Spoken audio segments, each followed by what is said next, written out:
They got a point last night, but wasn't enough as they fell in overtime 3-2 to the Montreal Canadiens. Friday at 8, it's the Winter Classic at Lone Depot Park against the New York Rangers. Of course, the Canes, they face Ohio State in the Cotton Bowl tonight at 7:30. The Buckeyes remain a 9.5-point favorite. Malik Renault scored 28, and the Canes overcame a 13-point deficit to defeat Pitt 76-69. They will face Wake Forest Wednesday at 7, and the Heat, winners of 3 in a row, take on the Pistons tomorrow at 7. I am Dan Day. It is time now for the Joe Rose Show here on 104.3 FM WQAM.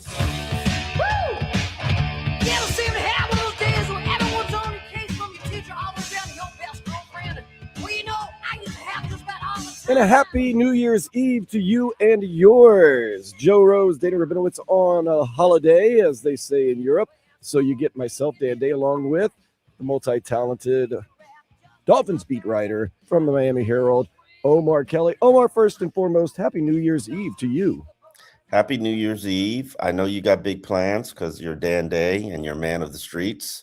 So I'm excited. You don't have to tell them to me right now. But I will share with you my big plans for New Year's Eve, which is to watch a 4-year-old. Oh, so it's all about the you, and it's all about you and your 4-year-old, which, you know, is always awesome. Yeah. Oh, absolutely. A 7:30 game. I know exactly where I will be to sitting down watching. And this is it. This is big. I've waited 24 years for this. 23, 24, 2023. Yeah. I'm sorry, 2003. Yeah. I've waited 23 years for this. So, even though none of these kids that are playing in this game, University of Miami versus Ohio State, were born when my beef with Ohio State began, it's still there. It's still there. Absolutely. I was there at that game. Oh, no. Oh, no.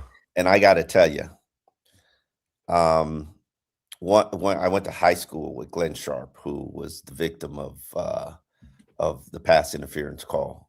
So seeing him go through that personally, that was hard. You had the Willis McGahee knee trauma, seeing Willis's knee just get destroyed in that game and the ramifications, and people don't realize the mental toll that it takes when players see guys get carted off or players see guys suffer a catastrophic injury like Tyreek's injury this year. Takes a toll on a guy mentally in the game. You cannot see that happen and then say, okay, let's get back to that 3rd and 8 play we were running. It was a jet sweep. All right, one break, hut. It doesn't work like that. And then to lose the game in overtime in a fashion that was utter painful. I believe Ken Dorsey didn't finish that game. Did Derek Craddock have to finish that game? I want to say Ken Dorsey did finish the game. Did he have to come back in the game? Yeah. Yep. Yeah, he had to come back in the game. That would have been a great game for people, for ESPN or one of these networks to put on television today or sometime this week. Yeah, too many bowl games today, though. They have a ton of bowl games going on today throughout the morning. You know, I call it the morning for people that work all night. But then again, I've been getting up at 4 a.m. every day. So tons of bowl games today. But honestly, the main one is Miami, Ohio State. And for the fans especially, we don't forget. But at the same time, everybody's like, yeah, the guys on both teams, they weren't even alive for that game. They know, though. They know. They know of. They know of course of. They know of. Think about it. You don't think Mario Cristobal has shown the guys the game. You don't think they know the history of their school. How do you know when you went to high school? They don't know the history of their school. How do you know your rival school when you went to high school? They were told the history that. Hold on, this is different though, Dan. This is not a rival school. Ohio State is not a rival of the University of Miami. You could say Notre Dame is a rival. You could say Penn. What I think it was Oklahoma is a rival with the Canes. Definitely Florida's a rival King. Florida State. We don't have business with Ohio State. Mm-hmm. A lot of South Florida guys on that team. They just robbed us once. A lot of South Florida guys on that team. Adds a little bit extra right there. Jeremiah Smith immediately starts texting and tweeting and saying things, nothing really nasty, but stuff like, yeah, I know the guys down there in South Florida, they were, people are still talking about that 2003 Fiesta Bowl. He goes, but we got something coming for Miami. And I think the Miami guys sit there and say, we know Jeremiah Smith. We went to high school with him. We know this guy. We got something coming for him too. Okay. The fans give you a little bit of juice. It's exciting. That's what college football is all about. I guess so. I'm you know me, Dan. I'm not into college football. I'm into watching prospects. So I'm going to get my list of players to watch in terms of guys who are NFL prospects in this game, and that's how I'm going to look at it. All the bowl games, but I really do hope the University of Miami exercises a lot of these demons. And I've been saying this all season, and I got attacked by Hurricane fans because I was saying this before they actually lost some games when they were undefeated. And you know how arrogant Hurricanes fans. I was like, I covered the great Hurricanes teams, and those teams had the eye of the tiger. They saw you weak, and they went to bite your throat, and then they'd shake you. This team does not have that. And until you get that killer instinct, until you get that you have a habit of playing with your food with Mario Cristobal's team, until you learn to kill and kill viciously, you're not championship material. You don't think they took a major step when going to Texas A&M in front of 107,000 rowdy fans and fighting against a team that is tough in all areas of the game? You don't think they took a major step towards having that killer instinct and at least kind of having that confidence and believing in themselves that they can do it? Because that's a big key to a team being a championship team. They also have to believe they can be the championship team. I mean, this team has the talent to be a championship team. They're built properly. They've got studs on the offense and on the defensive line. They win the line of scrimmage. They've got playmakers. They got a quarterback that, say what you want about him, whether you're a fan or not. Hell, he's expensive. He's relatively consistent, not good, but consistent and efficient. Get a good game plan for him and be able to execute. But I don't see that. I don't see killer instinct. And Texas A&M. Come on, Dan. You saw them play with their food. You saw them play with their food the whole game.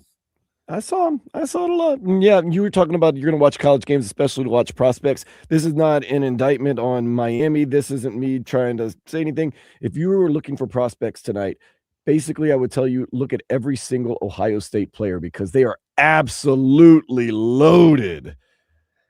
It doesn't mean anything because college football is crazy like that. You can win and being less talented. He who pays gets the talent. That is one thing you got to give Ohio State credit. They got ahead of, much like Mario Cristobal, they got ahead of this whole thing and said, you know what? We're unapologetic. We're going to release the numbers. We're going to say, hey, look, we'll be the highest paying program in the country.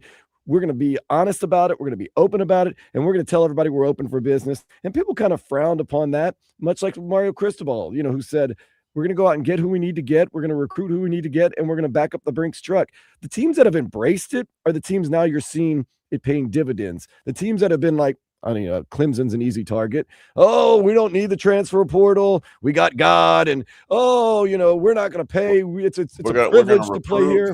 We're going to recruit and develop our kids. It's a privilege to play at Clemson. It's not something you get paid to do. They're starting to realize maybe not so much. So, that's the thing. You got to change with the times. And if you want to be one of those teams that wants to be stuck in the past, you're going to get left in the past. And I think that's one of the things that we're seeing right now. And that's one of the things I think why Mario Cristobal doesn't get enough credit for realizing what the landscape of college football is and embracing it. And sometimes you're going to take your licks for it. Why are you paying Carson Beck $4.5 million? Why are you doing this, and this? It's like, well, nowadays you kind of have to do it. It's professional football. It's not NFL football, but it is professional football. We are, you know what, funny, Dan? And I projected this last year. We're getting to the point now where kids are going to make more playing for a college program than they would make on their rookie deal if they were a third round pick or later. That was part of what the big push is for second round contracts um, this year, where you saw all the second round picks weren't signing because they needed to get those contracts to be guaranteed, not just first round. And the NFL kind of caved on that. This upcoming year, it needs to be the third round picks, because what's the benefit of playing for 1,200,000 when you could play in college for $2 million for the year? You know, I was told every SEC starter is making $1 million, which I was told by an agent, right now you're a 4 or 5 star recruit. You're getting a 2-year $2 million contract from whatever program that decides to sign you. This is big time college football right now, and they are competing wise with the NFL. Quinn Ewers, the Miami Dolphins starting quarterback, I know this for a fact. He was offered $2 million to go play at North Carolina for Bill Belichick. $2 million. Do you know what Quinn Ewers' contract is from being a 7th round pick? Wasn't it around a little over $1 million a year? Yeah, it's basically he's making $1 million a year, and his total contract is 4 years, $4.3 million. Yeah, I thought it was 1.1. Yeah, 4 years, 4.3 million. 4 years, $4.3 million.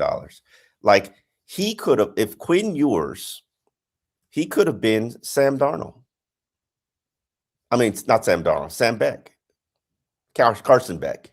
Carson Beck. Yeah, he could have been Carson Beck. Carson Beck's making $4 million right now. Oh, I'm sure Quinn Ewers, if he found the right suitor, could probably have made more than Carson Beck. Could have made $4, $5, $6 million out of school if he was willing to stick around, because he was. Let's be honest about Quinn Ewers. We sit there and say 7th round pick. This is a guy who was the #1 total recruit out of high school. This is a guy that played so quote unquote well at Texas that he kept Arch Manning on the bench for 2 seasons. And the only reason they ran him out of Texas is because they were paying Arch Manning too much money to sit the bench and didn't want to lose him. So to sit there and say Quinn Ewers is this ho-hum. Oh, yeah, by the way, that Texas team that he was quarterback of was national champion contenders every year with Quinn Ewers there. That is true. These are all facts. We talk about this. Now, I don't want to get too deep into it because this is a different topic and a different segment for a different time. Speaking of guys staying around their senior year or junior year or whatever year and making more money in college than with the pros, Arch Manning is going to stick around another year at Texas and probably make more money than if he were to go to the draft. With that being said, if you're the Miami Dolphins and Arch Manning were available in the 2nd or 3rd round, I would pull the trigger immediately on that. He's not one that's a Manning. So more than likely he's going to go to school all 4 years. Right. Act like he actually needs money. He didn't need money before he was getting paid. I don't even know what Arch Manning's contract is. I'll try to look it up right now. He's been making money his entire collegiate career, so there is no pressure. And realistically, he's got to play and perform better than he has so far. Because a lot of people came into this season saying Arch Manning was going to blossom and be the #1 overall pick, and it just didn't happen. Man, if you could get him, of course, he's not entering the draft, but I'm just saying a chance to draft him in the 2nd or 3rd round, knowing his pedigree. And by the way, he didn't have a terrible season. He had a season that didn't live up to the unbelievable expectations that everyone put on him. Hold on. Are you saying that teams should be willing and worthy of tanking for Arch Manning because he's got a Manning name? Oh, I didn't say tank. I said if you were available in the 2nd or 3rd round and you were in a tough quarterback position, say like, let's see, a team that might be in a position to maybe go after a quarterback that might have a high ceiling in the pros, maybe like Miami Dolphins, maybe a 2nd, 3rd round pick. One, Arch Manning is not going to be a 2nd or 3rd round pick. Well, you got another year. He's got the Manning brand. So eventually we'll get there. But all of the prospects, and those are included in this draft, Dante Moore, we're going to see him in the Orange Bowl. I'm excited about that because a lot of people in the NFL say That's the number one quarterback in this draft, not Mendoza. If he comes out, I think he is going to come out. You know, all these guys are unpolished. All these guys are pretty much raw. Dante Moore's size scares me a little bit.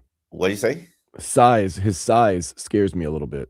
Man, we should all be terrified of everything about these quarterbacks because they are probably as unfinished products as maybe I've seen since the Trey Lance draft. And Trey Lance and what's his name? It was the backup for Miami Dolphins. How quickly I forget. And Zach Wilson's draft. Zach Wilson, Zach Wilson, Trey Lance's draft. Hold your nose bad. That's this draft. So this is the year we're gonna get into a lot of Dolphin stuff as we go with the quarterback situation, the identity of this team, what the future of this team might look like. We're also going to, of course, talk about the U big game tonight, the game everyone's going to be watching on a New Year's Eve. Somebody like Malachi Tony. Oh, because Mark Fletcher Jr., what an interesting, first of all, great case. Seems like he is just an upstanding, great young man. Everybody knows the story of his father passing away last year. He played the next day. Mark Fletcher Jr. has already come out, Omar, and said, I am returning to the U next year. I will tell you this. If Mark Fletcher runs for another 250 yards on national TV against Ohio State and leads the U to a victory against Ohio State, he might want to have an addendum to that statement that he's coming back to the U next year. I think he's got stuff to do with his game. This is a different time for backs. Once again, it's a different college football too. The money might be better for especially a running back. No, I don't know how much he's got on the table from the University of Miami because this isn't public. It should be public knowledge, but it's not public knowledge. So I'm curious. Will return to the University of Miami. I don't know if I buy that. I don't know if I buy people saying they'll return to. I think Willis McGahee told me he was returning to the University of Miami, like before the Fiesta Bowl, and he was lying. So I mean, what are you supposed to say? Yo, we're getting ready for the biggest game of the year. I'm leaving after the season. Like that doesn't rally the troops and get your teammates fired up. So absolutely, I understand. So, and of course, you do have the right to change your mind. That's, one of those things, and situations do change. Like I said, if Mark Fletcher goes on this amazing run and like every game like he did against Texas A&M, he rushes for 200 yards and they win the national championship, he'd be, I wouldn't say crazy to return to the U, but, the NFL's calling with a big contract and some security in that, especially with injuries today and the way they are, might not judge a young man so much for choosing to do that. I don't even know why we're even talking about him coming out because he hasn't even rushed for 1,000 yards at any point in his career. Omar, it's not about your career. It's about what you've done lately. These guys get paid big time money because they show up when people are watching. And we've seen players get drafted on, and you hear the analysts all the time going, now, if you watched him on a regular season game, you would have seen that he really wasn't all that fantastic. But in the postseason and on national TV, he did great. Nonetheless, I don't know. There's something about a big, strong, fast back that can, run in between the tackles. That excites a lot of teams in the NFL. Maybe excites guys like Mike McDaniel, who has committed himself after 4 years to the running game. I thought Damian Martinez was a stud, and he went undrafted. Yeah. Where's he even at now? I have no idea. Good question. That's if you don't have an automatic answer, that kind of tells you right there. No, I think he was in Seattle for a hot minute. He might still be. Good team, though, so maybe that's what's keeping him. Yeah. Oh, Green Bay. He's with Green Bay. Okay. Ooh, Green Bay. Green Bay's got some interesting stuff. A lot of interesting stuff going on in the NFL, and we're going to dive into that. He just got signed to Green Bay's practice squad yesterday. Okay. I think Green Bay has a chance. If they can keep Jordan if you can keep Jordan Love healthy, I think Green Bay's got a good chance. Of course, Micah Parsons going down, I think, hurts their chances. Of course, it should hurt your chances when your best defensive player and a generational defensive player goes down. It kind of hurts your chances just a little bit, but we shall wait and see about that. We're worried about the Dolphins, though. The Dolphins have a lot kind of up in the air. We don't know who's going to be the coach. We don't know who's going to be the general manager. We don't even know who's going to be the quarterback. come next season. So, up next, we're going to talk about the identity of this team, at least what they've been this year, and maybe what their identity will be going forward with Omar Kelly. I am Dan Day. Happy New Year's Eve. This is the Joe Rose Show on 1043 FM WQAM. Atlantic Men's Clinic, ED and Loti. How you doing out there with this, man? Well, how are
Listen to WQAM on FM 104.3 or on the Odyssey, iHeartRadio, or TuneIn apps. Wow, that was so easy. All of our shows are there live or on demand. Plus, there's the cool rewind feature where you can listen to any part of any show you might have missed. Anytime. The U, it's all about the U. It's all about the U. It's all about the U. You say it. This New Year's Eve, it's all about the U as Miami takes on Ohio State in the Cotton Bowl, the quarterfinals of the college football playoffs. All about Uncle Luke, too. I'm joined by Omar Kelly. My name is Dan Day. Omar, Uncle Luke, legendary. Legendary. He's becoming a legendary podcaster, too. I actually enjoy watching his show, but I'm not surprised about that. Uncle Luke's one of those guys that anything he does, he's successful at, whether it be music, whether it be coaching, whether it be, heck, he could probably be the general manager of the Miami football team. He's run for public office. I voted for him. I'm quite disappointed that he didn't get it. I would love to see Uncle Luke in public office. I would. I think he might be running again. Because I know the one thing I know is that he looks out for the community. Like I remember I had a stepdaughter who was cheering for Camp Cutler Bay maybe, and literally they were playing Luke's Pee Wee team. Her daughter's football team was playing Luke's Pee Wee team. And Luke was out there and Luke was coaching. And I had heard that he had been involved in youth athletics for years. And lo and behold, he was there. And this is years ago. This is like what was a running back for Miami? What was a running back for Lamar Miller? This was even before the Lamar Miller time, because my daughter cheered for like Lamar Miller's team. And it was crazy to see Luke there. And people don't realize he has been in youth athletics since the 1980s. Goodness gracious. And he lives and dies with the U, so you know he is going to be, if he's not at the game tonight, he is locked into this game tonight, as we all are. I think the whole nation is locked into this game. It's two storied programs taking each other on in a huge stage at a huge stadium with huge stakes. So I'm fired up. Listen, what I don't like about this game is the fact that Miami's the underdog, but still the villain. You think? Yeah. People defending champs, they're good. They pay everybody a ton of money. I mean, don't bring that up right now, because and that's an interesting topic to discuss, because I don't know what empowers the Nick Sabans and the Caliparis and all of these coaches that have been benefiting from the payment, the secret payments through the back door for 2 decades.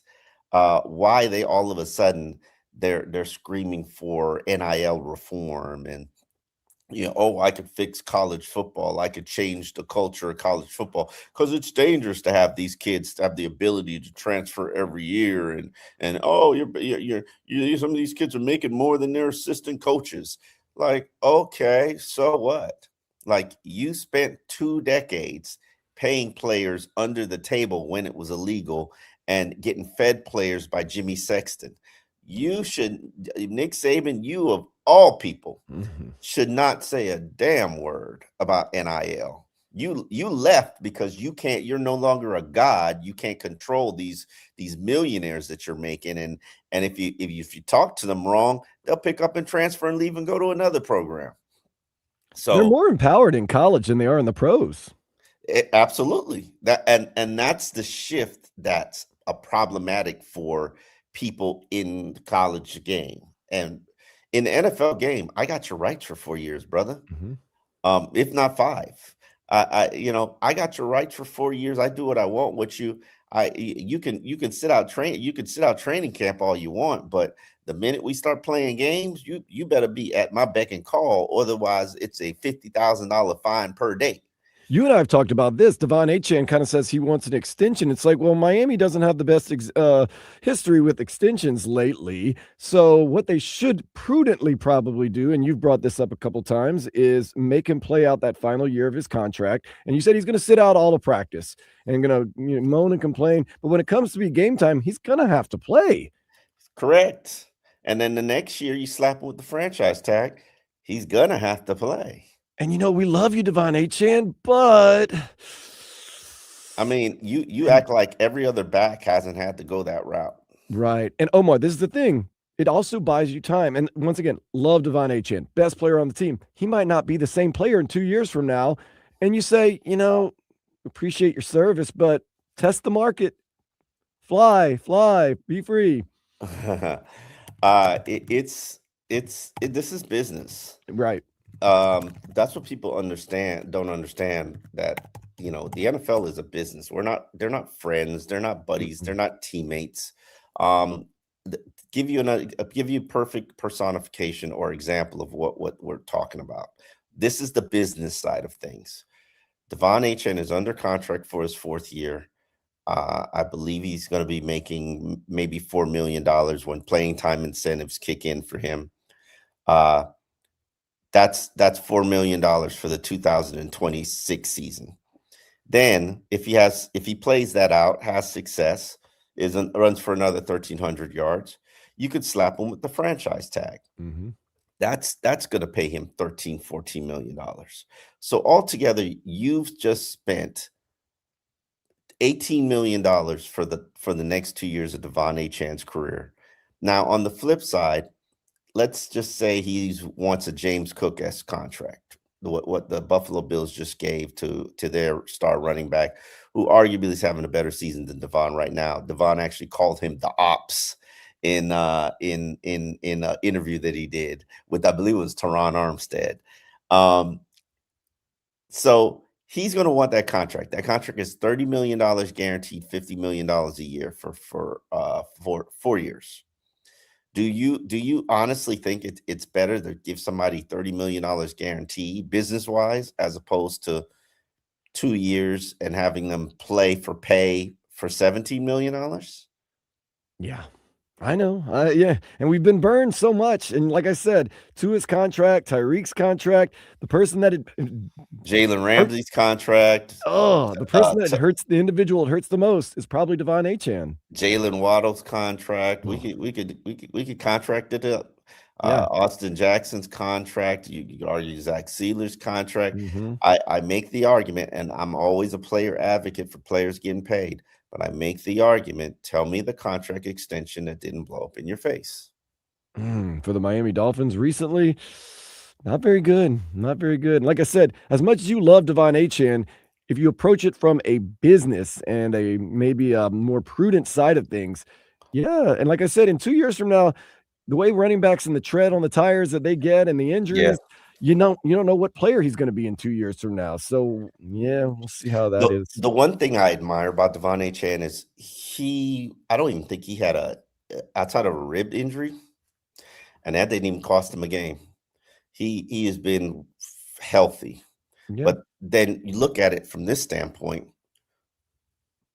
players entering contract years, they magically get healthy. Mm-hmm. I think Jalen Phillips, he's healthy the entire season. Just magically. But then when you pay them, and this isn't to say don't pay them, but when you do, that's when all the injuries start to flare up again. Yeah. It's going to be interesting. The Dolphins still have a lot to play for, even though they're not playing for the playoffs. We know they've got their first playoff win. They're going for their second playoff win, and hopefully more this season to come. But the Dolphins not going to be making the playoffs this year. And Omar, I'm sure a lot like myself, when you're out and about, people always want to talk about the Dolphins to you. They know you've covered the Dolphins for a long time. You do it as well as anyone in the world. And I have people always coming up to me and talking about the Dolphins. And I love it because, number one, I like talking about the Dolphins. But number two, it kind of gives me a pulse of what some of the fans are feeling. Once again, everyone has a different opinion, which is great. But at the same time, when you get a majority of people saying things, and one of the things a lot of people have been saying this season, especially during the losing streak and the down times, is I'm not spending my money on this team. And a couple of people would even go, look, there's no real redeeming qualities to this team. And you and I both probably disagree with that. There are redeeming qualities to this team. Mike McDaniel spoke with the media yesterday and talked about kind of the personality of this team. I would say this team's personality is easily summed up by, they were able to get their 7th win. And I think we had 1 win after 7 games. So the last 6 wins in particular were earned through in situations where you're not earning those wins if you're splintering, if you don't believe in each other.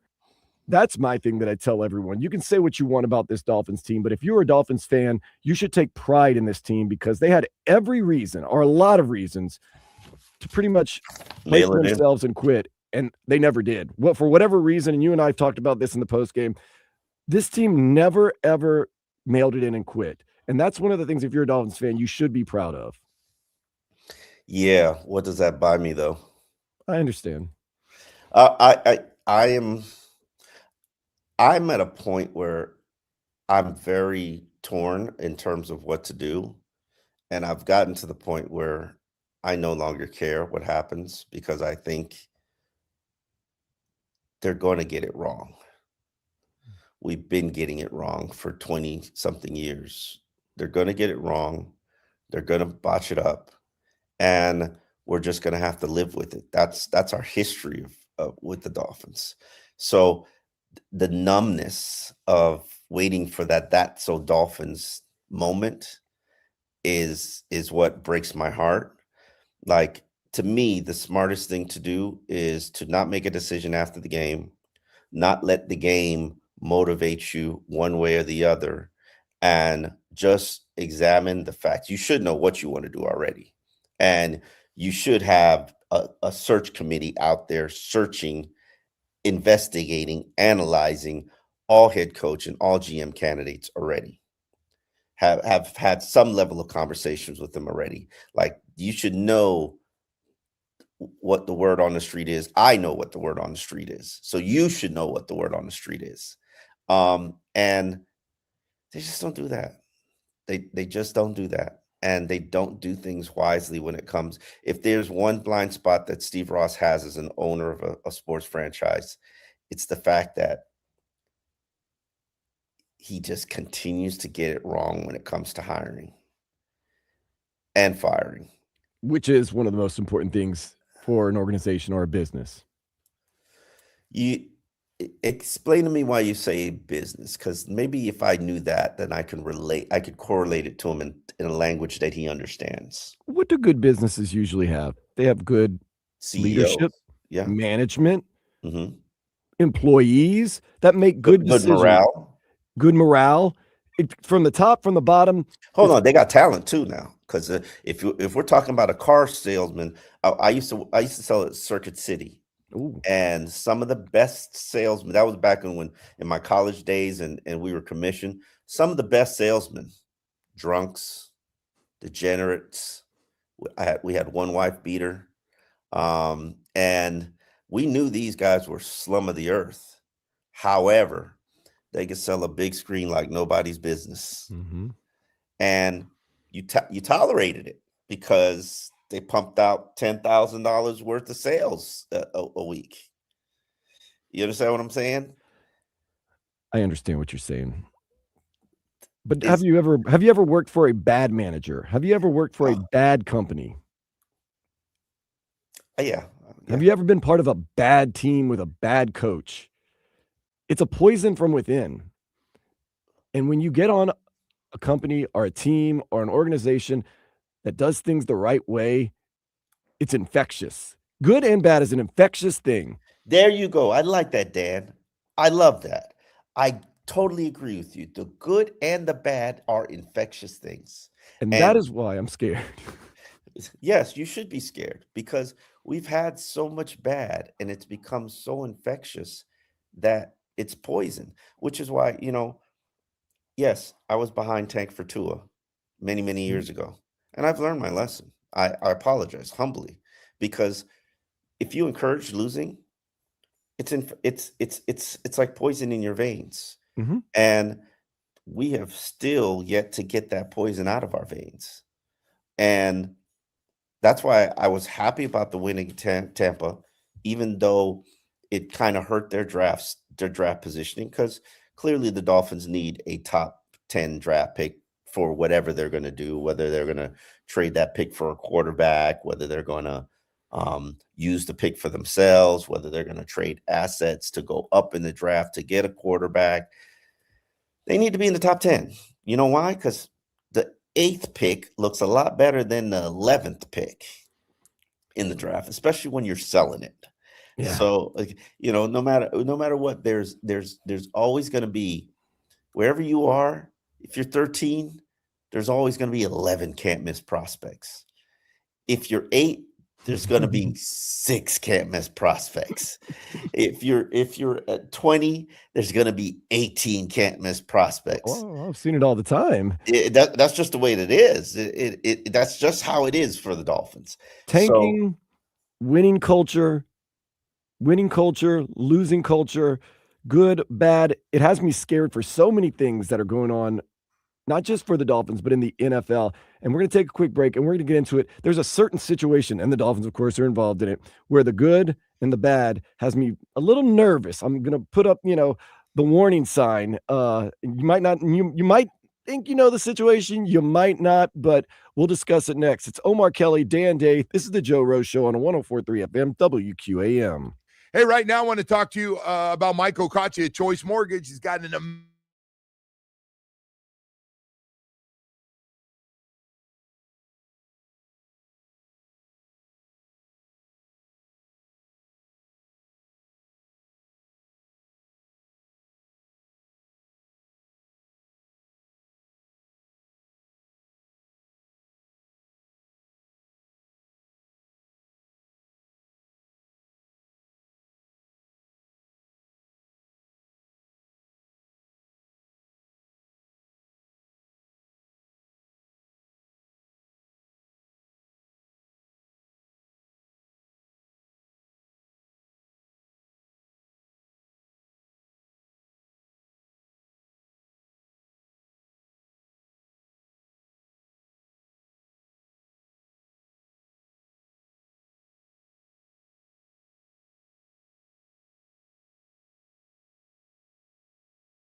of ways for you to listen to your favorite shows and favorite teams on WQAM. How is that, if I may ask? We're at FM 1043, or you can listen to WQAM on the Odyssey, iHeartRadio, or TuneIn apps. Check it out now.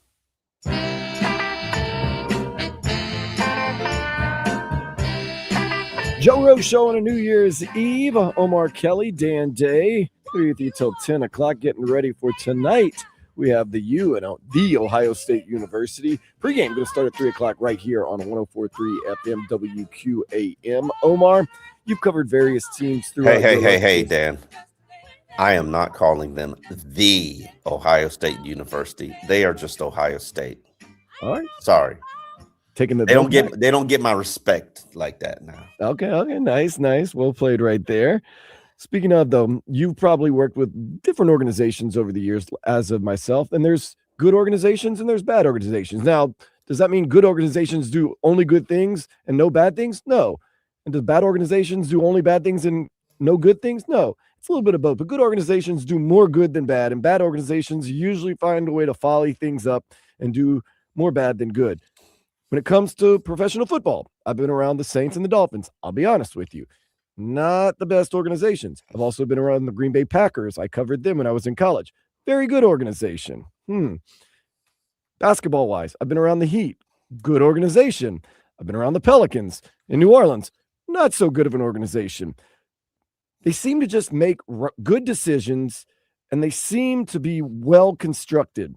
They always seem to find a way to have good teams that do good things with the right personnel. This is what has me scared, Omar. A lot of people for the Dolphins, obviously a glaring problem for this team is quarterback. Whether you think Quinn Ewers is the answer or not, Tua's on the hook for $50 million a year. 54 next year. 54. Oh, goodness gracious. And a lot of people are saying easy solution. In the offseason, throw the house at the Baltimore Ravens and get Lamar Jackson here. Let's be honest. We can admit Baltimore Ravens, a very good organization that makes very good decisions and does a lot of things right. This is what scares me. Miami Dolphins throw the house at the Baltimore Ravens, and the Baltimore Ravens, a good organization, has maybe come to the realization that Lamar Jackson has maybe jumped the shark a little bit, maybe physically, maybe mentally. Or maybe it's the Bill Belichick rule of let's get rid of you a year early. It's better to get rid of you a year early than a year late. Yes. And they say, you know what? Lamar, two-time MVP. And once again, first of all, I love Lamar Jackson. I think he is a fantastic player. I've always stood by him when people doubt him, all that other stuff. But what if the Baltimore Ravens, being the good organization they are, realize that this run is coming to an end and that he is going to be not a shell of himself, but a shadow of himself. So why not get as much as we can? I would be afraid that if the Dolphins do go out there and they do trade and get for some way, get Lamar Jackson, sign him to a big time contract, I would feel as though, and I hate to say this, I would be very scared that we might be sold somewhat of a lemon. Is that something that you would possibly be afraid of, that maybe Baltimore knows a little more than the rest of the league does? Absolutely. If this is part of the reason why I say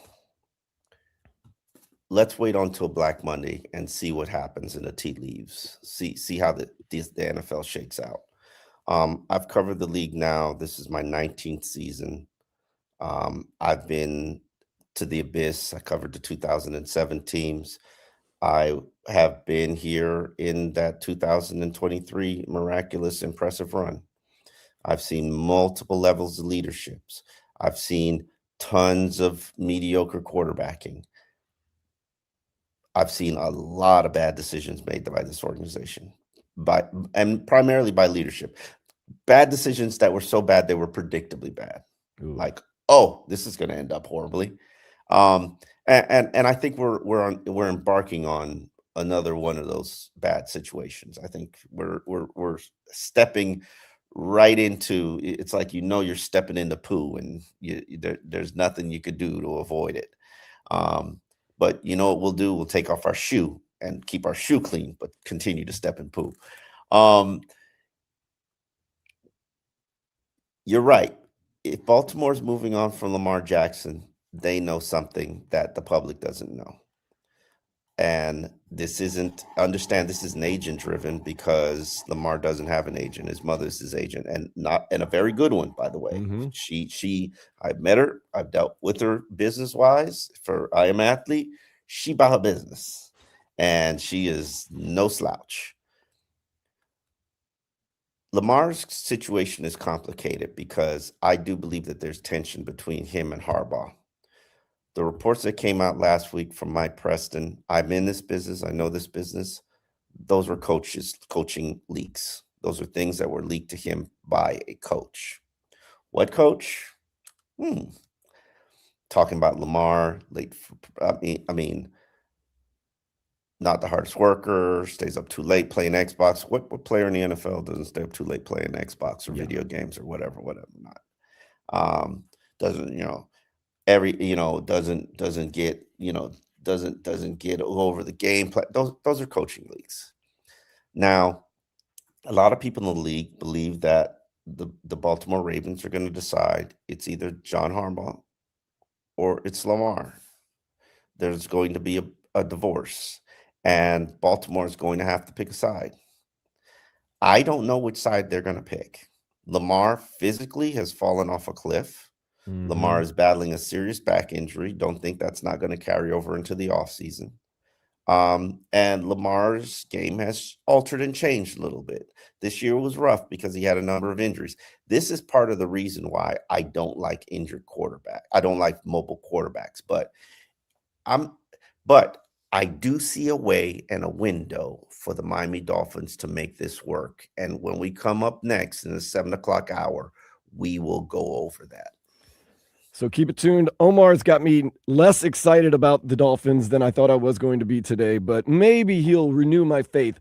Keep it locked right here. This is the Joe Rose Show on 104.3 FM WQAM. Damn it. All right. Hey, I want to tell you about your South Florida Chevy dealers. Now through January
Miami, an Odyssey sports station, the home of Joe Rose with Hollywood, Tobin and Leroy, and Hot Crowder and Solana. South Florida sports lives here. Powered by Anajar and Levine Accident Attorneys. Call 1-800-747-FREE. That's 1-800-747-3733. The Canes face Ohio State in the Cotton Bowl tonight at 7:30. The Buckeyes remain a 9.5-point favorite. Some other bowl games happening today at noon. It's the ReliaQuest Bowl between Vanderbilt and Iowa. At 2 o'clock, the Sun Bowl featuring Arizona State and Duke. 3 o'clock, Cheez-It Citrus Bowl, Michigan and Texas facing off. Then at 3:30, the Las Vegas Bowl between Utah and Nebraska. The Dolphins have signed former Hurricane Simeon Barrow. Defensive tackle is on the practice squad. The Heat, winners of 3 in a row, they take on the Pistons tomorrow at 7. And Malik Reneau, he scored 28 as the Canes overcame a 13-point deficit to defeat Pitt 76-69 last night. I am Dan Day. Now back to the Joe Rose Show here on 104.3 FM WQAM. This hour of the Joe Rose Show is brought to you by Baptist Health. Happy New Year's Eve to you and yours. Joe Rose, Danny Rabinowitz, they're taking a little bit of a break for the new year, getting themselves ready for a wild 2026. At least we're hoping it's a wild and fun 2026 tonight. We're expecting a good game between Miami Hurricanes and the Ohio State Buckeyes. Our pregame will start at 3 o'clock right here on 104.3 FM WQAM and 560 WQAM AM. I am joined right now by Omar Kelly. My name is Dan Day. Omar says, where there's a will, there's a way for the Miami Dolphins with their quarterback situation, with the mobile quarterback situation, and I'm all ears for it. Omar, where is this will? Where is this way that the Lamar Jackson situation and the Dolphins quarterback situation could all possibly get worked out? I don't think there's anything that's going to be done with the Tua contract. He's going to be here for $54 million next season. It's last year, the guaranteed money. I don't think it would be wise for the organization to take a $99 million cap hit by releasing him. I think you're not going to be able to find a trade partner for Tua. So I think Tua is going to have to be here as a number 2 quarterback. Unless some team gets desperate and wants to trade for him, or unless some team says, hey, Miami, give us your second-round pick and $20 million, and we'll take Tua off your hands. That's pretty much the only way I could see Tua not being here this season. And keep in mind, even if you trade him, you are only going to create about $19.5 million in cap space. No, I'm sorry. You're going to lose $19.5 million in cap space. So the way I have the offseason structured now, just to paint this picture for you, if I make Tua my backup, if I don't trade him, if I just keep him here, pay him his salary, give him the Kirk Cousins treatment like Atlanta did. And you see Atlanta have to finish the season with Kirk Cousins as a starting quarterback. Right. Because Penix went down. If I just keep him as an expensive backup and I make moves like cutting Bradley Chubb, which will save me $20 million. I make moves like cutting Tyreek Hill, which will save me $36 million. I release Alec Ingold, saving me $3 million. Jason Sanders, saving me basically $4 million. And move on from NWI, which is not really saving me money, but I get $1.5 million back. I have just created $64.8 million of cap space for the Miami Dolphins. Now, they are already $12 million in the red with only 33 players under contract, so there's tons of work to be done. But ultimately, if I make those moves, release Chubb, release Tyreek, release Ingold, release Sanders, release NWI, and mind you, maybe I shake some of them down and not release them. Maybe Alec Ingold, I say, hey, Alec, we'll pay you 1.5 with incentives instead of the $3 million we have you under contract. This is business. This is how the NFL works annually. Bradley Chubb got shaken down, and even though he's got $5.2 $5.2 million worth of incentives hanging out there for this week's game. And I definitely root for him because 8 players on the team make more than what he's got on the hook for incentives, and $5.2 million is a lot of money. But that's on a different note. You can shake down players, but even if I just go into my offseason with that plan, I've got $52 million worth of cap space to work with in the offseason. Okay. And that's with Tua as my backup quarterback. Let's say I have the 10th overall pick in the draft, and Lamar Jackson is offered to me for a significant bounty. If you wanted to bid on Lamar Jackson when he was a restricted free agent, it would have cost you 2 first-round picks. That's when Miami and the rest of the league should have done it. But the league was too busy colluding, trying to restrict and cap salary contracts. And his mother was his agent, and nobody wanted to work with his mother because, they're in collusion with all the agents. And, how dare this guy's mom try to negotiate the biggest quarterback contract. And I will argue to you, Dan Day, and I've studied all of the contracts, every single one of the quarterback contracts. I said then, 2 years ago, before Tua got his deal, that Lamar Jackson has the best quarterback contract out of every single body. Patrick Mahomes, Joe Burrow, Justin Herbert. A lot of people might have had higher reported numbers, but Lamar was going to see every single dollar of his $252 million. And then in 2026, he was going to have all the control and all the leverage to dictate to the team what happens with him. And realize this is about money. This is about Lamar getting another new deal and Lamar controlling the situation. He's hitting them for $74 million in cap space. And if you want to have a nice offseason, you got to pay me. You got to work with me. You got to give me what I want. And if you choose not to, then move me to where I'd like to be moved. So he's got control. And if I don't want to work with John Harbaugh anymore, fire him. So this is what Baltimore's got going on right now. And here's how Miami comes into play. Just so happens to be the hometown.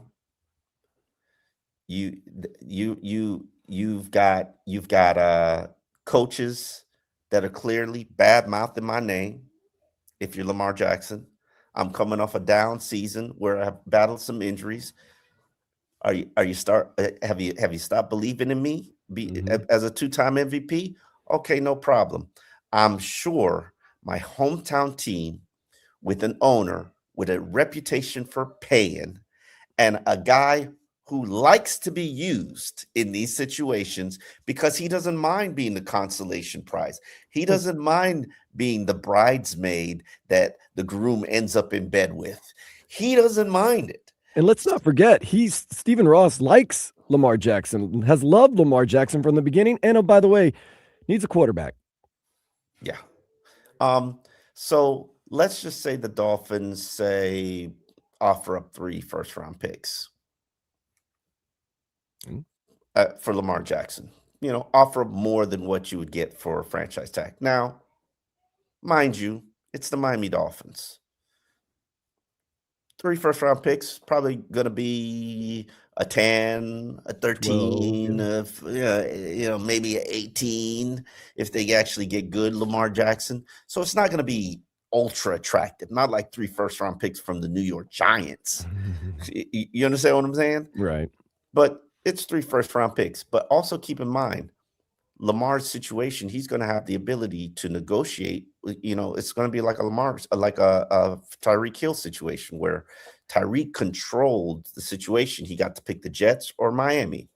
And it was based off his agent negotiating those contracts and those 2 teams agreeing to the framework. There will be a select group of teams that will negotiate with Lamar to give him a $65 million a year contract, probably 3 years guaranteed.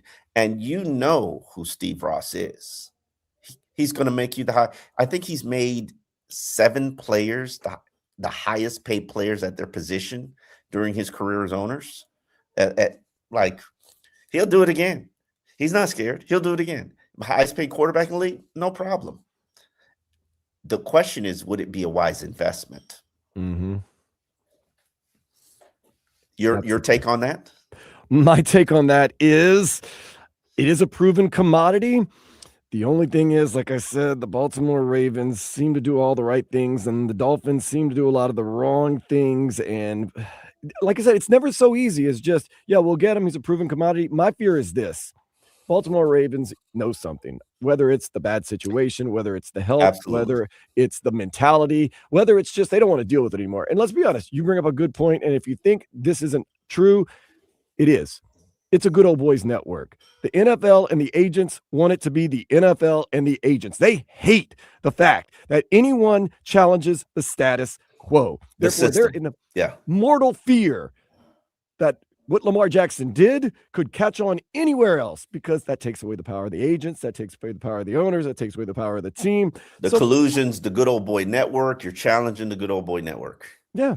They hate that. And if you think it's that like that these doesn't coaches, exist, it's like these coaches in the NIL. Oh my God, you're challenging the good old boy network. Yeah, they hate that. They hate that.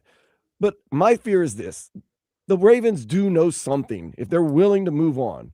Now they can, posture and say, and then they end up signing Lamar back. And I'll say, you know what? Lamar still got it. He's still got MVP talent in him. And I still think there's a way he can get to the Super Bowl and win a Super Bowl. My thing is, if they do, for some reason, give up Lamar Jackson for 3 first-round picks or whatever, some compensatory trade picks, everything like that. My fear is this. It is that Bill Belichick rule of get rid of a guy a year early. That is better than getting him a year late. And Lamar might come here and first year get you 10, 11, maybe even 12 wins, and maybe get you that much coveted playoff win that you've waited for. But then after that year, you'll start seeing a downward trend, and it'll get worse and worse and worse. And then you're on the hook for $65 million. So my thing is this: how important and how valuable would a playoff win be for Miami Dolphins fans and for Miami Dolphins ownership and for the team? That's my worry.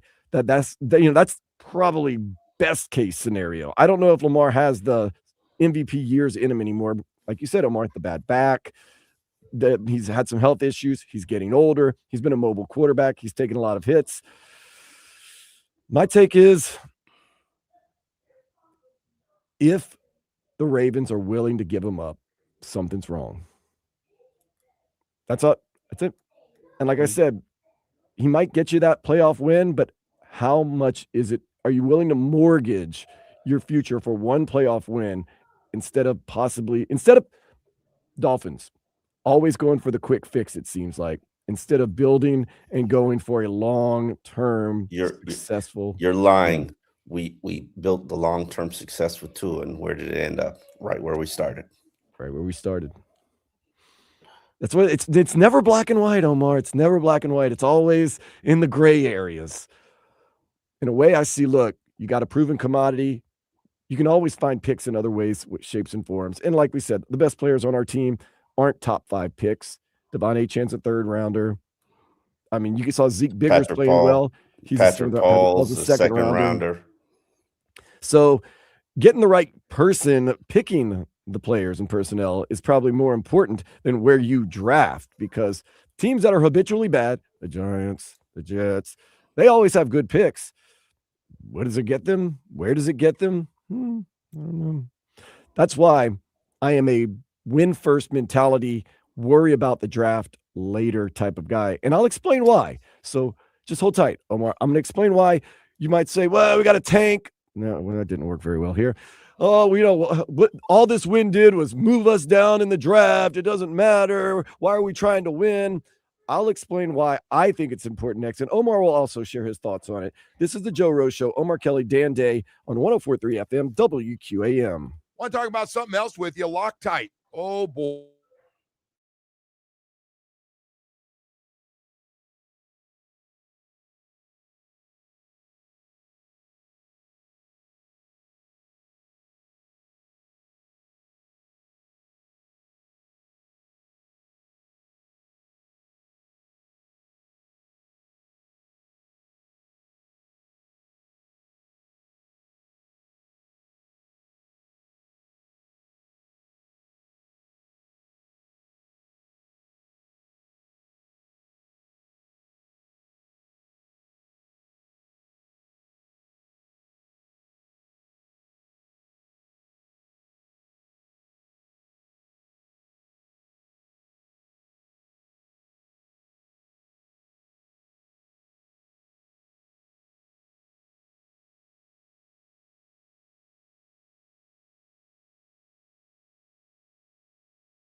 Uncensored is brought to you by the Lexus Golden Opportunity Sales Event. Get offers on select models now through September 2nd. Learn more at Lexus.com.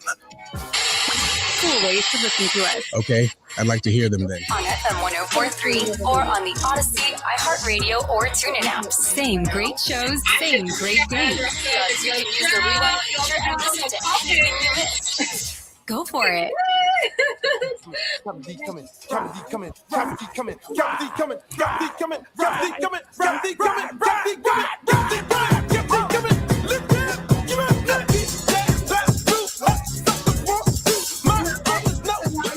This one still hits in the club, not gonna lie. All Luke hits in the club. What are you It really talking about? Name me a Luke song that doesn't hit in the club. I love when I'm clubbing and there's the Miami set. If you don't play a Miami set in South Florida, something's wrong. Look, It's quite disappointing. there's a little lull and you need to pick people up. Oh yeah, Look, from Miami, Uncle Luke, DJ Laz, you're good to go. Uncle Al too. Don't forget about Uncle Al. Oh yeah. We're gonna get into the U playing Ohio State. This is kind of like Omar Kelly and Dan Day's New Year's Rockin' Eve. Of course, sans Diana Ross and Post Malone and all the big stars that are going to be tonight in Times Square. But who wants to be in Times Square? Nah. You got a big game. Nah, I I've been in don't New even York know for if well, one, I can't go out because I'm watching my daughter. It is New Year's Eve, and we're gonna have. I'm gonna go get some alcoholless champagne so we could bring in the New Year right. So you're staying up till midnight. No, but we could celebrate New Year's Eve at 10:30. That's the cool thing. When you live out on the West Coast, especially, or in the Central or Mountain Time Zone, you can lie to your kids because they'll show the ball drop in New York City at 11, 10, 9 every hour. So you're like, oh, they're like, yay, go to bed. And it's really 10 o'clock at night. You're ready to go to bed too, so you can fudge it a little bit. But yeah, but I don't know if I would want to be on these streets. Usually I'm on the streets and celebrating New Year's Eve in a suit or a tux and, with something nice on my arm. This year, no. I want to be in my house, and I want to, because here's the thing. I'm hopeful that I'm going to have a victory. I'm hopeful that there's going to be redemption for 2001, that Fiesta Bowl loss of a national championship where Miami was robbed. However,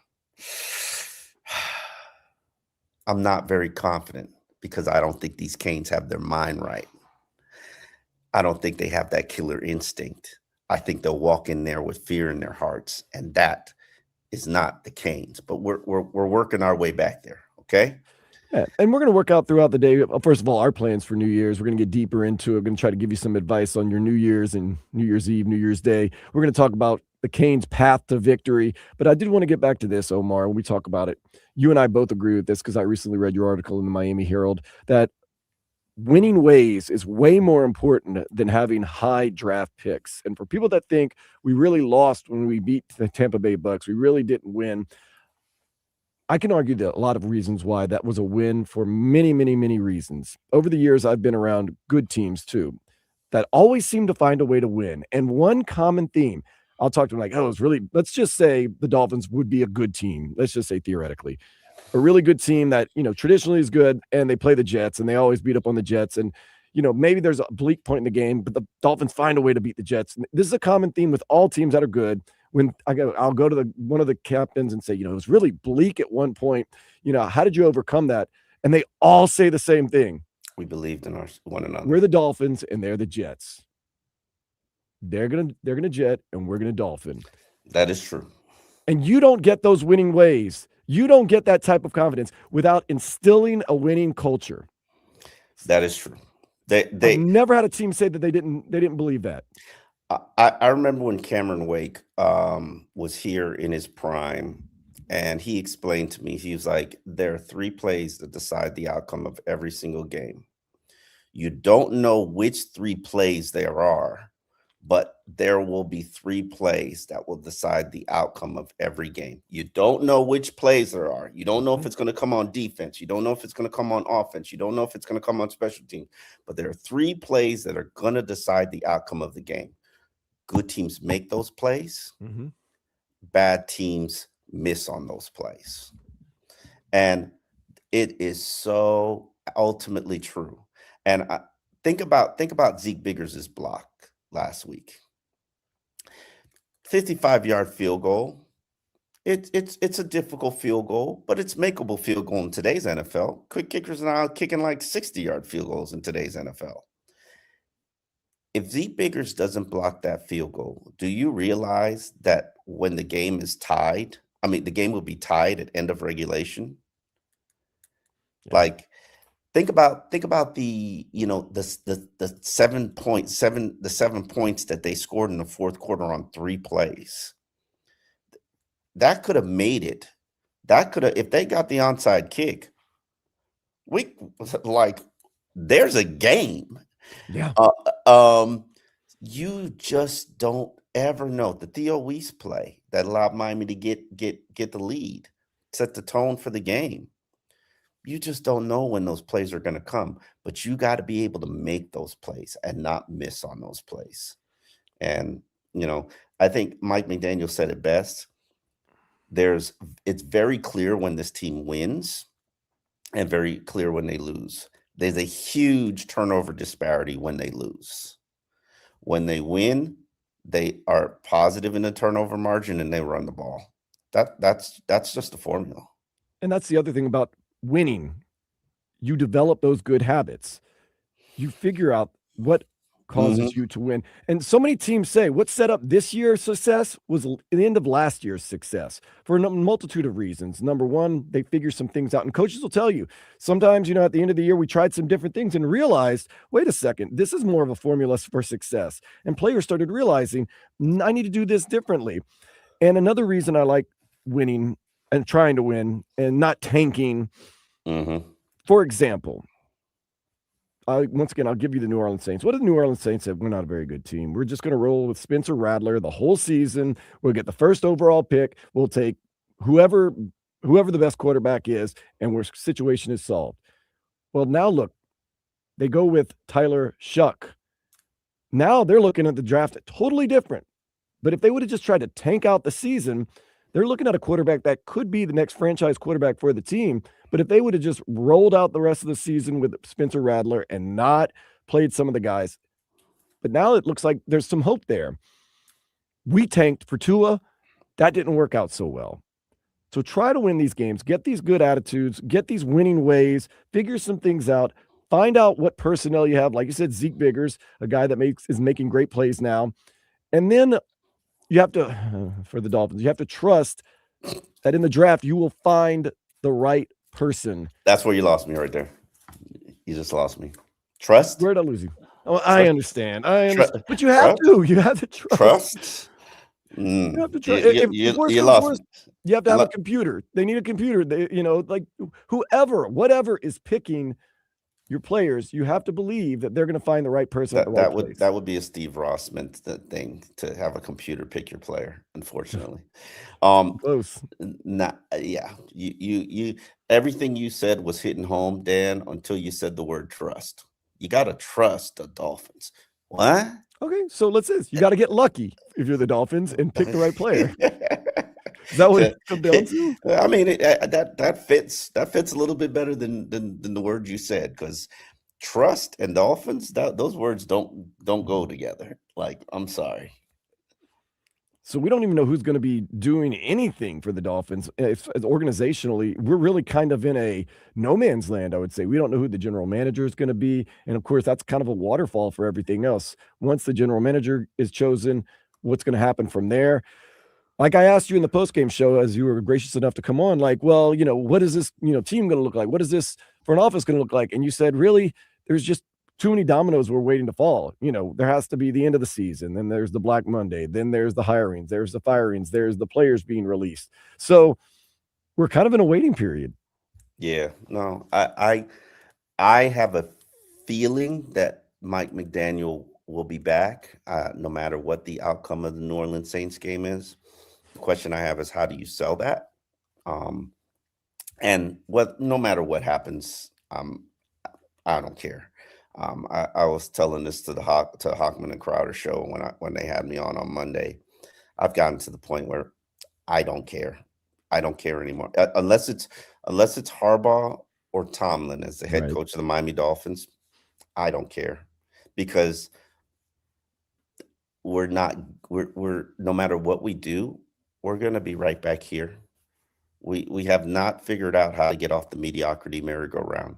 What Steve Ross is going to do, if he decides to do anything, is he's going to hire a GM and then say to the GM, you got to inherit Mike McDaniel. Make him a puppet. And GM. and then that's going to turn off Everybody. your top 3 picks. Let's just say you're picking, you decide to move on from Mike McDaniel and you're picking a head coach. Of the jobs that are available right now, Tennessee, the Giants, the Dolphins, are there any other jobs available? It maybe Las Vegas. Ooh. This job, Carroll, 1 year? yeah, I think Carroll might get whacked after 1 year. Oh, Tampa. I think. Yeah, Todd Bowles or Todd Bowles. Yeah, I love Todd Bowles, but I think that team has quit on him. And there's certain points where you could just tell a team has mentally checked out on the coach. And I hope that's not the case for them. And I hope they win on Sunday because I'm a Todd Bowles fan. I'm a Casey Rogers fan. But I could see when a team has quit on basically coaching staff when they just don't believe. And that's what I saw on Sunday. But of all the jobs that are out there, and I know I cover the Dolphins, this is the least attractive of them. Ooh, really? Everybody else, except for maybe New Orleans, except for the Raiders, they've got a quarterback. They've got a nice quarterback. In fact, I would put Tennessee as the number 1 job because I know I know the Tennessee Titans don't look good. They fired their coach early in the season, but they are a coach away from Cam Ward being one of the top quarterbacks in the league. And I know people are going to say, oh, that's just a University of Miami fan talking to you. And I say, I look at Cam Ward's film every week. And that same stuff you saw him do at the University of Miami, he's doing in the NFL. He's running for his life. Yeah, he's running for his life. He doesn't have many weapons, but he's throwing some hell of a passes. And you're telling me Jackson Dart is the answer in New York? No, I'm not, but I'm telling you that you can sell that as a quarterback. You can sell that. I think Joe Shane should be in trouble because he got in there with Brian Daboll. He was part of the decision-making process to continue with Daniel Jones and extend Daniel Jones and then get rid of Daniel Jones. We saw Daniel Jones was not the problem. He went to Indy and was balling. He contributed to Saquon Barkley leaving. So I don't know what's going to happen with the Giants, but, we shall see. Tennessee needs a head coach. Giants need a head coach. They had a good head coach. Did they? Oh, Mike Vrabel? Oh, no. Yeah, they had one. Had one and then got rid of Tried to fire him. And that's a little bit different and that's more challenging because they have I hate to say it,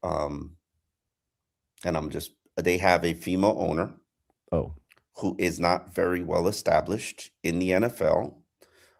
She's now hired 2 general managers, fired Vrabel. That's not hasn't proven that she'll go out and spend. That's not a real comfortable situation for anybody to be entering. Especially, I know what it was like for Steve Ross when he was the unproven, unestablished guy, new guy on the block in the NFL. And, some of those agents that run this league, and the agents do run this league, they don't control GMs, they control coaches, they control quarterbacks. If you don't know how the matrix gets played, I'm sorry for you, but agents do run this league. And there's some teams that they just say they hold out their hand to as if they're giving the Heisman Trophy pose. I'm like, you go figure it out somewhere else. And that could be Tennessee, but then Tennessee could be, and Tennessee might not be paying. Like, I think, let's say Mike Tomlin loses to Pittsburgh I mean, loses to Baltimore. Baltimore, yeah. I think the loser of that game gets whacked I'm or glad you brought that traded. up. A lot of teams are looking for a savior this offseason. I have a question about that next, Omar, that hopefully you can answer for me, which could directly tie into the Miami Dolphins. So keep it here. It's the Joe Rose Show here on 104.3 WQAM. I want to talk about Baptist morning, Health my love. South Florida and that sports medicine Let's go program brush they our have. You teeth. talk about where do the pro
Brought to you by Baptist Health.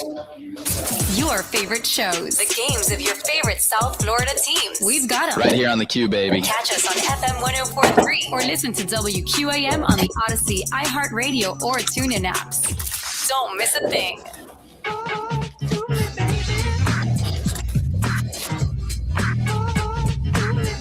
New Year's Eve is here. Get those resolutions ready. Later on, Omar Kelly and myself, Dan Day, will share our New Year's resolutions, and hopefully we'll have a great end of your 2025. Omar, we were talking before the break that this offseason, some very high-esteemed players and coaches could be looking for new homes in the NFL. And if you're a Dolphins fan, who should be on the top of your wish list when it comes to either Lamar Jackson, John Harbaugh, or Mike Tomlin?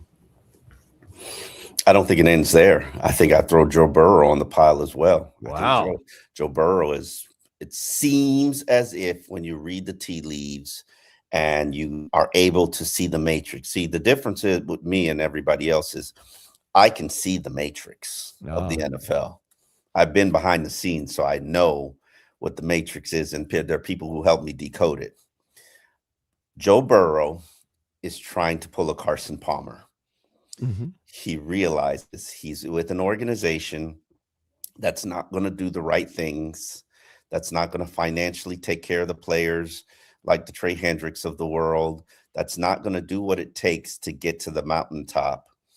And he's realized, I got to get out of here. And that's where you get the, I don't know if I have the love for the game anymore, or I'm not having fun doing this. You know where you'd have fun? Someplace else that compensates you and gives you a great opportunity to win a championship.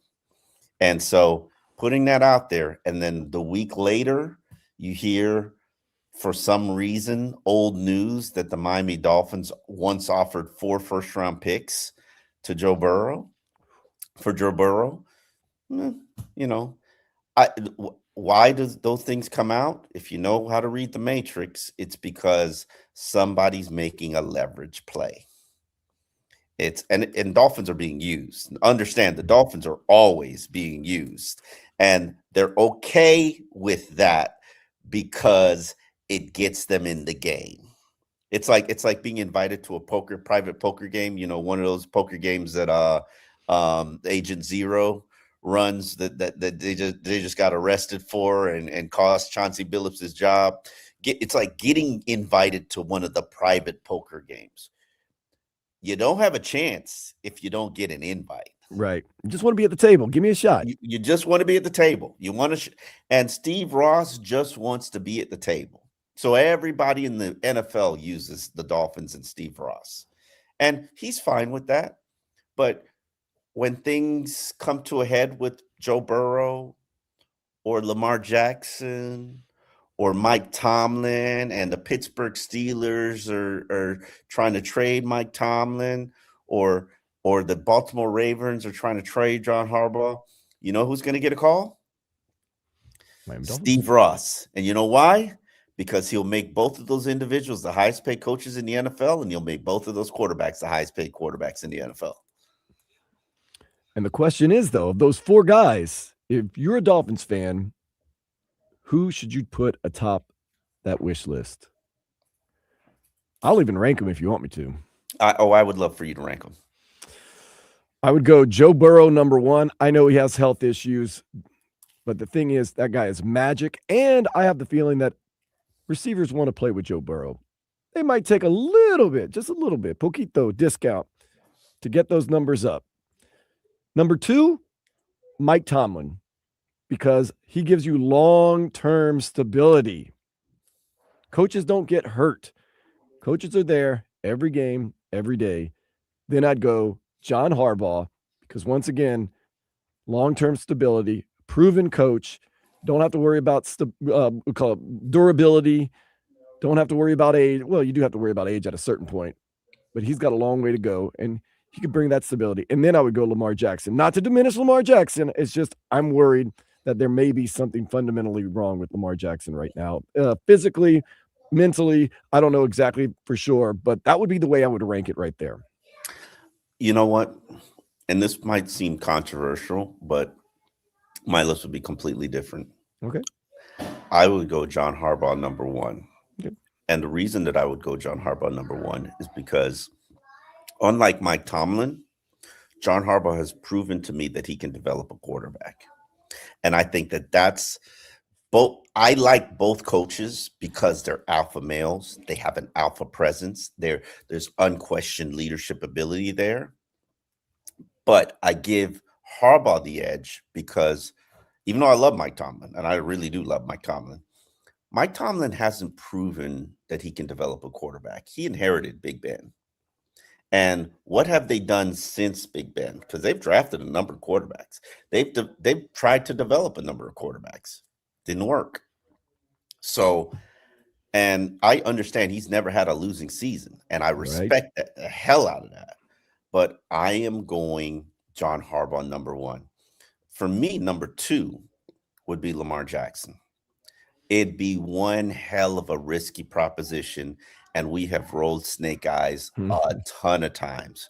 We could be looking at another Dante Culpepper situation. Yes. We could absolutely go bankrupt doing this. However, the upside is so tantalizing, especially for Lamar and his hometown team and proving people wrong. I think Lamar loves to prove people wrong. And for those who think he's washed, okay, just wait. Now, would I have 3 good years with Lamar Jackson? No. I mean, yes, I would. But what happens then? I don't think NFL teams should be thinking past 3 years. So I don't even worry about that. But then I'd go Mike Tomlin, and then I'd go Joe Burrow. Okay. So the whole John Harbaugh thing is because he can develop a quarterback. Because Mike Tomlin, even with less than great quarterbacks, let's just put it that way, he's always had winning seasons. Of course, John Harbaugh always has winning seasons, and I guess he has that upper hand because he's been able to develop quarterbacks. I agree with you, Omar. Don't look past 3 years. Remember when the Rams won the Super Bowl? They've mortgaged their future for one Super Bowl. They're going to be irrelevant for so long, whatever. And 2 years later, and look how quickly things can turn around. Like I said on the other day, the Texans, from the worst, they found a good coach. They found a good quarterback. They got some infrastructure. Good. Look what the New England Patriots have been able to do this year. 2-year rebuild. Yeah. So to sit there and say, oh, they mortgaged the future, or, oh, they have to blow it up and it's going to take forever. You can turn it around. They've shown in today's NFL, you can turn it around pretty quickly, but you have to make the right decisions. And let's be honest, you got to get a little bit of luck in there too. But yeah, I mean, the thing about a coach is if you get a proven coach that knows how to win and knows how to run a team, maybe an organization, that can last you a long, long time. Absolutely. That's why Absolutely. I would lean more towards a Tomlin or a Harbaugh before I would go towards the shiny object like a Lamar Jackson, although he could give you another MVP year and give you maybe a hell of a run with the Dolphins.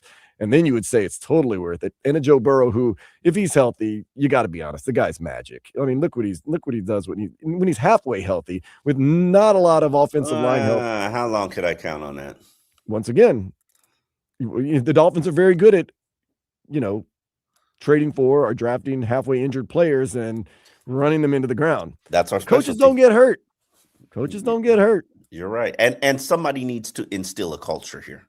Yeah. And those are two guys that definitely, there would be no question about the culture. Absolutely. And I love that Mike Tomlin has guys that have, gone off the rocker. He's kept them on the rocker. And the second they get away from Antonio Brown, woo! But then those are the first guys to say, "Now I respect the hell out of Mike Tomlin." Yeah, indeed. I don't know though. That is an interesting case. So I would say good point with John Harbaugh because he has developed a quarterback in Lamar Jackson, and Mike Tomlin has of course made very successful teams with less than great quarterbacks. And Ben Roethlisberger is a good quarterback, but I don't think he's one of the most gifted, talented quarterbacks of all time. Oh, come on. Don't disrespect Big Ben. He's a first ballot Hall of Famer. Oh, of course. Yeah, absolutely. Is he the most gifted quarterback of all time? First ballot Hall of Famer, though. That's a rare. I don't even think Phillip Rivers is first ballot Hall of Famer. No. Maybe Ben is not first ballot. Maybe he's second ballot. I don't, because I think there's an elite group of first ballots. Okay. First ballots are elite. Like first ballot, you should talk about the position, and those names should come to mind. So probably bench, probably you have to sit it out the first round, and as a second ballot Hall of Famer. He's getting in, that's for sure. But if you Yeah. can get a Hall of Fame coach that still has a lot of leg in him still, that would be so interesting. If you're a Baltimore Ravens fan and you want John Harbaugh out, or if you're a Pittsburgh Steelers fan, you want Mike Tomlin out, and you get rid of them, you get exactly what you deserve coming up in the future. Coming up next, we're going to talk a little bit about our New Year's Eve. We talked enough football for a little while. A little New Year's Eve talk right here on the Joe Rose Show on 104.3 FM, WQAM. And I like to talk about the SUV family. I like those big, comfortable Suburbans and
MFM and HD1 Miramar, Miami, Fort Lauderdale, WQAM AM Miami, and Ottawa Station. The home of champions. Stanley Cup champion Florida Panthers, the 3-time NBA champion Miami Heat, home of the 5-time national champion Miami Hurricanes, and Miami Hurricanes basketball. Powered by Anajar and Levine Accident Attorneys. Call 1-800-747-FREE. That's 1-800-747-3733. The Canes and the Ohio State Buckeyes, 9.5-point favorite, those Buckeyes. Panthers got a point, but fell in overtime 3-2 to the Montreal Canadiens. Friday, 8 o'clock, Winter Classic, Lone Depot Park against the New York Rangers and the Heat. Winners of 3 in a row take on the Pistons tomorrow at 7. Not to mention, Canes basketball team got their first ACC win of the season against Pitt, 76-69. They face Wake Forest Wednesday at 7. I'm Dan Day. Now back to the Joe Rose Show here on 104.3 FM WQAM.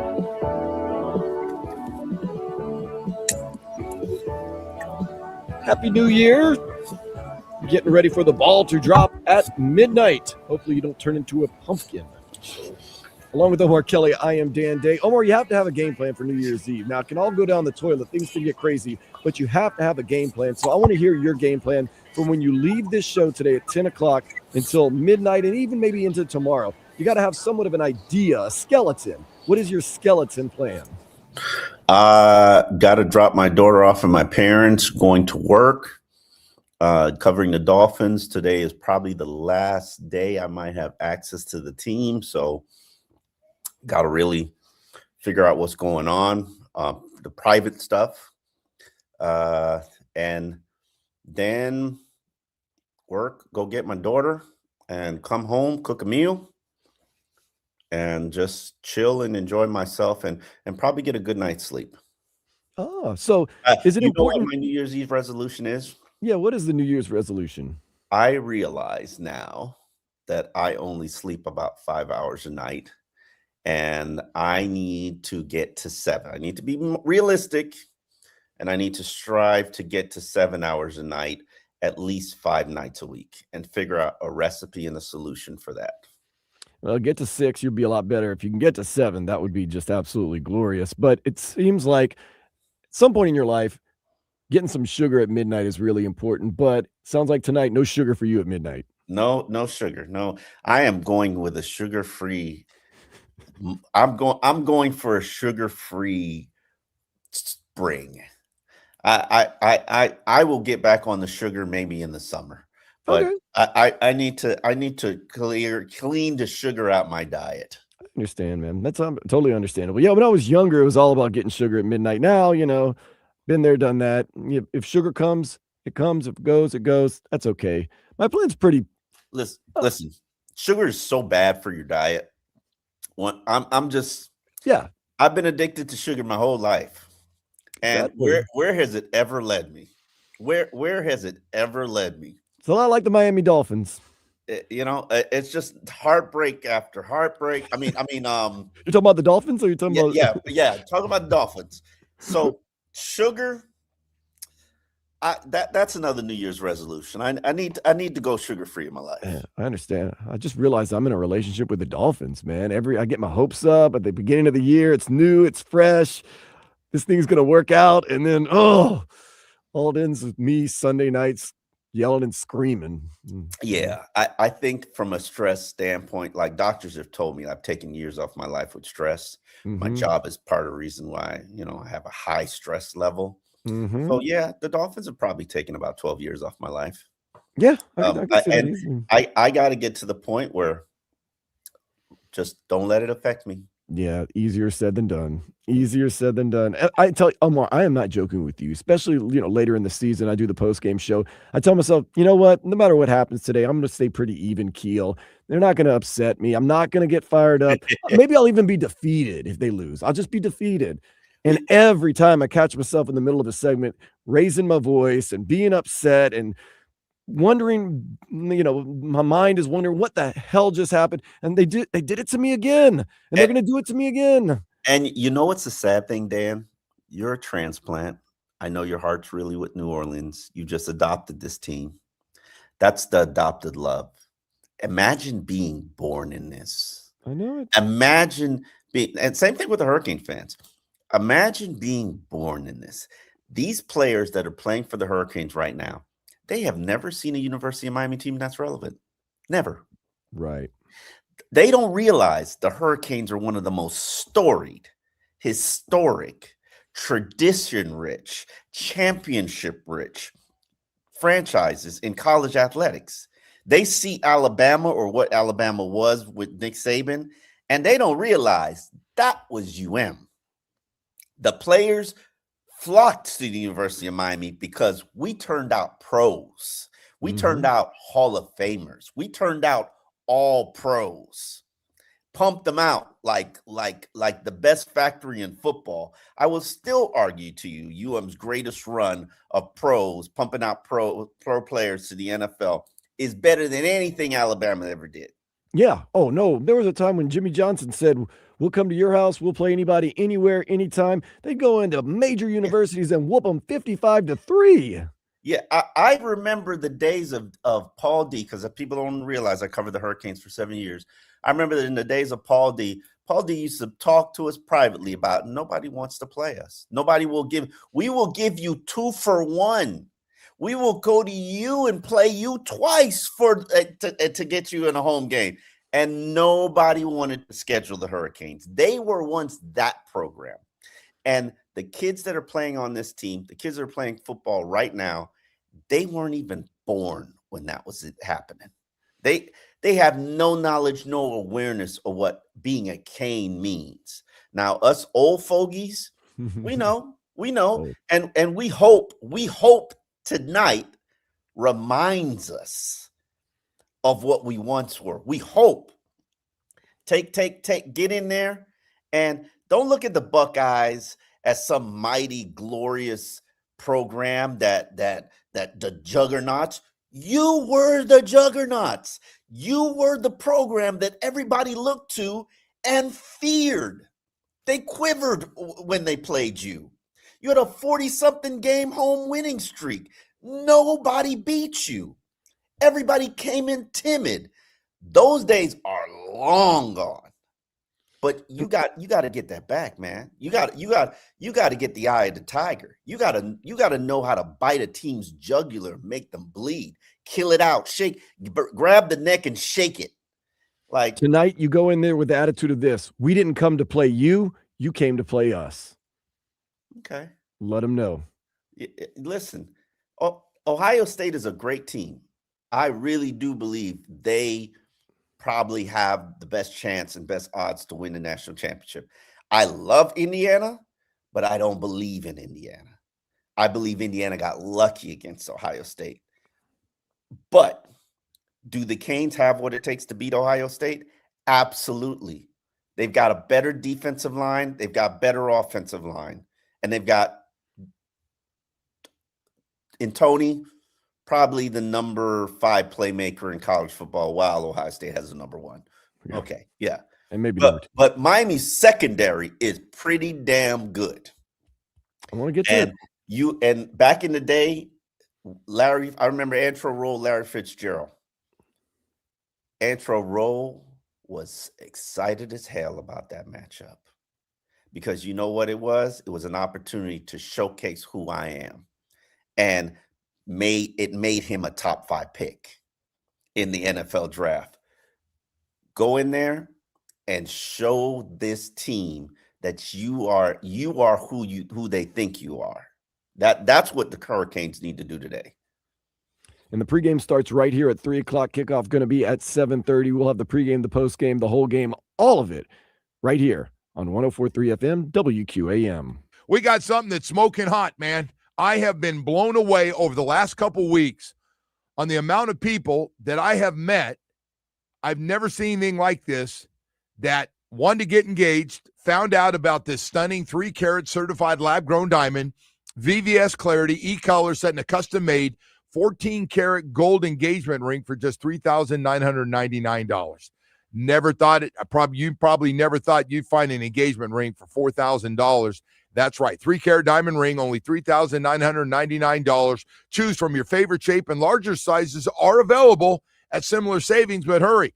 This offer is for a limited time, and while you're there, need to do some shopping, they got it all for you. Diamond studs, tennis bracelets, fine jewelry. They got something there for a special occasion coming up for you.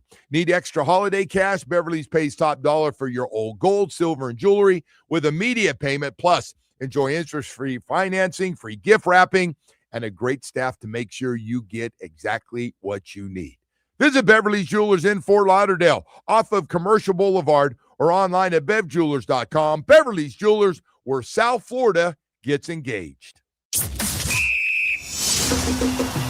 Every Miami Hurricanes football game can be heard here. FM 104.3 WQAM. Sponsored by JM Lexus. JM Lexus has the best team in the business. A 4.8 Google rating and over 22,000 reviews and counting. JM Lexus, West Sample Road, Margate. Bayou Health. University of Miami Sports Medicine Institute's experts use the precision of academic medicine to help every athlete recover their game. Visit uhealthsports.com. By Anajar and Levine Accident Attorneys. Call 1-800-747-FREE. That's 1-800-747-3733. And brought to you by Williamson Cadillac. Experience the South Florida lifestyle in a new Cadillac from Miami's luxury dealership. Williamson Cadillac. Williamson is Miami. The Joe Rose Show is presented by Loctite Windows, Doors, and Roofing. Loctite Impact, South Florida's top-rated impact windows, doors, and roofing provider with thousands of 5-star reviews. It all comes down to this, folks. Yep, the entire season is on the line. But my throat has officially thrown in the towel. Sounds like you need Vicks VapoCool drops. They're max strength and vaporize sore throat pain. Whoa! These VapoCool drops hit fast. Speaking of fast, did you just see that play? Yeah, he vaporized that ball. That pun should have come with a penalty. Vaporize sore throat pain with Vicks VapoCool drops. Use as directed. And we're out. Back in 60. Hey, what are you eating?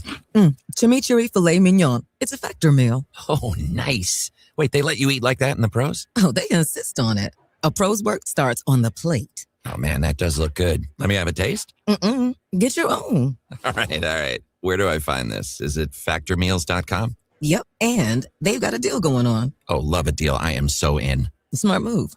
Pro move. All right. Factor. Eat like a pro. Hey, sis, do you remember if the recipe says 2 or 3 cups of water? Let me video call Abuela. How are you, mija? Wait, Abue, in the living room, I'll hear you better. Okay. Okay, hang on, over here. Carlitos is playing. I'd better go to the backyard. Okay. Okay, almost there. And here, Daddy's getting excited watching the final. Better to the basement. I'm still here. Okay, I can hear you perfectly now. What's going on? Abue, was it 2 or 3 cups of water for the empanadas? I don't know. Search on the internet. Wait, what? Get internet in more corners of your house with home internet from AT&T. AT&T. Connecting changes everything. Extended Wi-Fi coverage service required. Limited availability. Visit att.com/internet to learn more. I'm Ultima Morgan of Morgan & Morgan. Every time one of my children started driving, it was terrifying. I am quite aware of the dangers being on the road. Thousands of accidents happen across the country. We see it every day. These families' lives will be changed in an instant. We fight for these families as if they were our own. We've become America's largest injury law firm by winning cases just like these. If you've been injured in a car accident, call us. Injured? Dial pound law or visit forthepeople.com for an office near you. Hey, Florida drivers, the holiday season is upon us. When celebrating, always plan ahead and know all your options. If you drink, don't get behind the wheel. Instead, designate a sober driver or catch a ride service. And if you are the designated sober driver, commit to staying sober.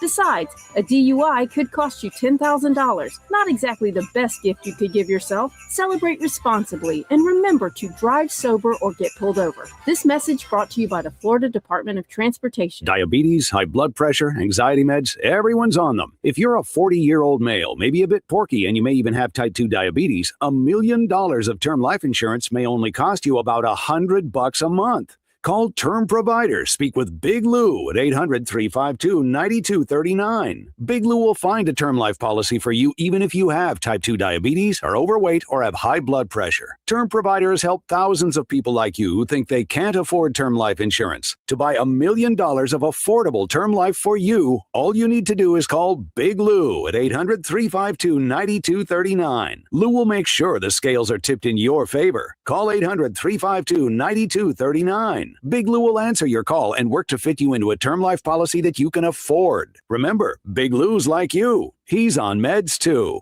For affordable term life insurance, call 800-352-9239. 800-352-9239 or biglou.com.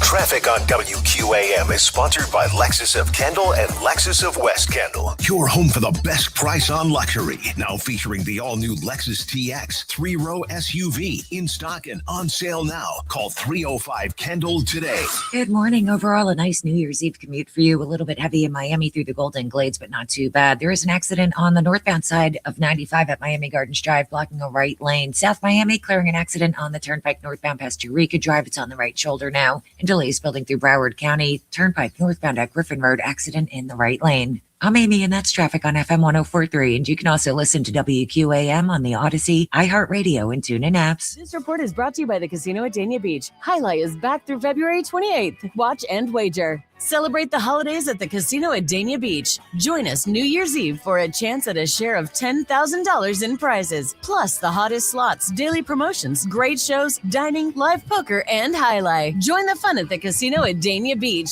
We've made it easy to find us. Listen to WQAM on FM 104.3 or on the Odyssey, iHeartRadio, or TuneIn apps. Wow, that was so easy. All of our shows are there live or on demand. Plus, there's the cool rewind feature where you can listen to any part of any show you might have missed. Anytime. Slip and slide records.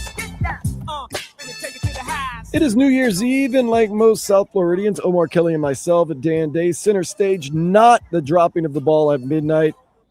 It's all about the U in Ohio State. Cotton Bowl, 7:30 is when that game kicks off. We're going to take it to the house tonight. Omar's really literally taking it to the house tonight. He's celebrating New Year's Eve at home with his daughter. Hey, I like people thinking I'm going to turn. I usually do turn up, but just this year, hey, man. Adulthood calls. I'm telling you, tonight I'm going to be emceeing a New Year's Eve party at 26 Degree Brewing in Pompano Beach. So the game's going to be on. Definitely watching that, playing some music. The champagne ball drop going to be a whole lot of fun. And then tomorrow it is a 4-year-old in.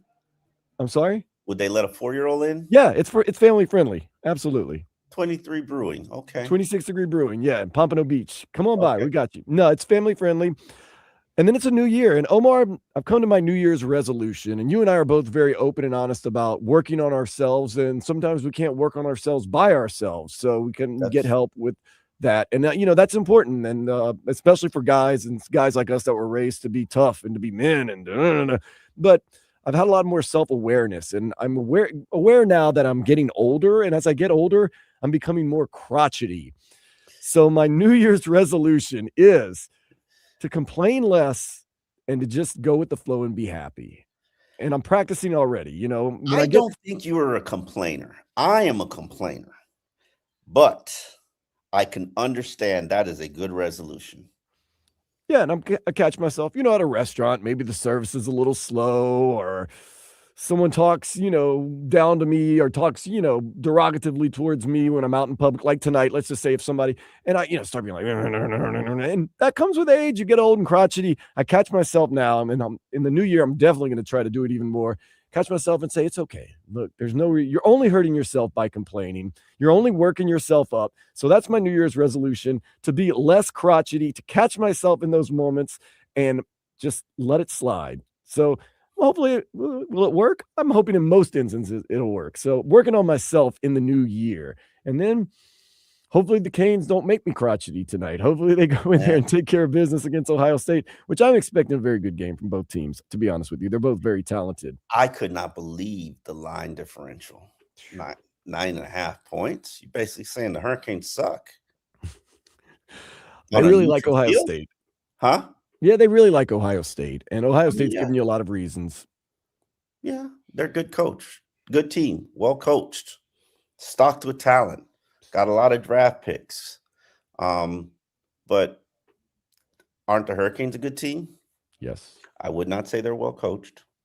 They're stocked with draft picks. Really comes down to what most football comes down to, which is playing the trenches and turnovers. Right now, I would give Miami the edge playing the trenches. Mm-hmm. And to me, it just comes down to whether Carson Beck can take care of the football. We know the quarterback on the other side. He's a future first-round pick. What is Carson Beck? What is your $4 million quarterback? Because there are a lot of quarterbacks you could have picked. You could have picked Mendoza, and you probably could have paid him $3 million. You picked Carson Beck. Why? And we need to see that why tonight. You're right. And Omar, look, Mario Cristobal, he'll express mail you or email you his game plan. He's used it towards the end of the season, and he used it against Texas A&M. Win in the trenches, have Malachi Toney make a big play, put it in the playmaker's hand, have your quarterback handle the situation and make plays when he needs to. And the most important part, I'm telling you tonight, the secondary. Everything will stem from the secondary. If the secondary does their part, Julian Sayin, their quarterback, his job gets a whole lot tougher. You've got guys coming in from the edge, Reuben Bain Jr., Akeem Mesidor. You've got run stoppers in there. The secondary can hold their own like they did against Texas A&M. The game plan totally shifts, and you can get the pressure on the quarterback. He doesn't have, he'll get less but this time. ain't Reed. This quarterback ain't Reed. You like Julian Sayin?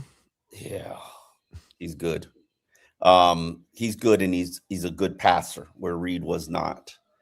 You are going to have to run the ball. You're going to have to be physical, impose your will, and you're going to have to stop the ball, stop the run, and make them one-dimensional. And then you cannot turn the ball over. And I would actually begin this game and open this game up trying to get Carson Beck in rhythm. Mm-hmm. Trying to get him into a flow.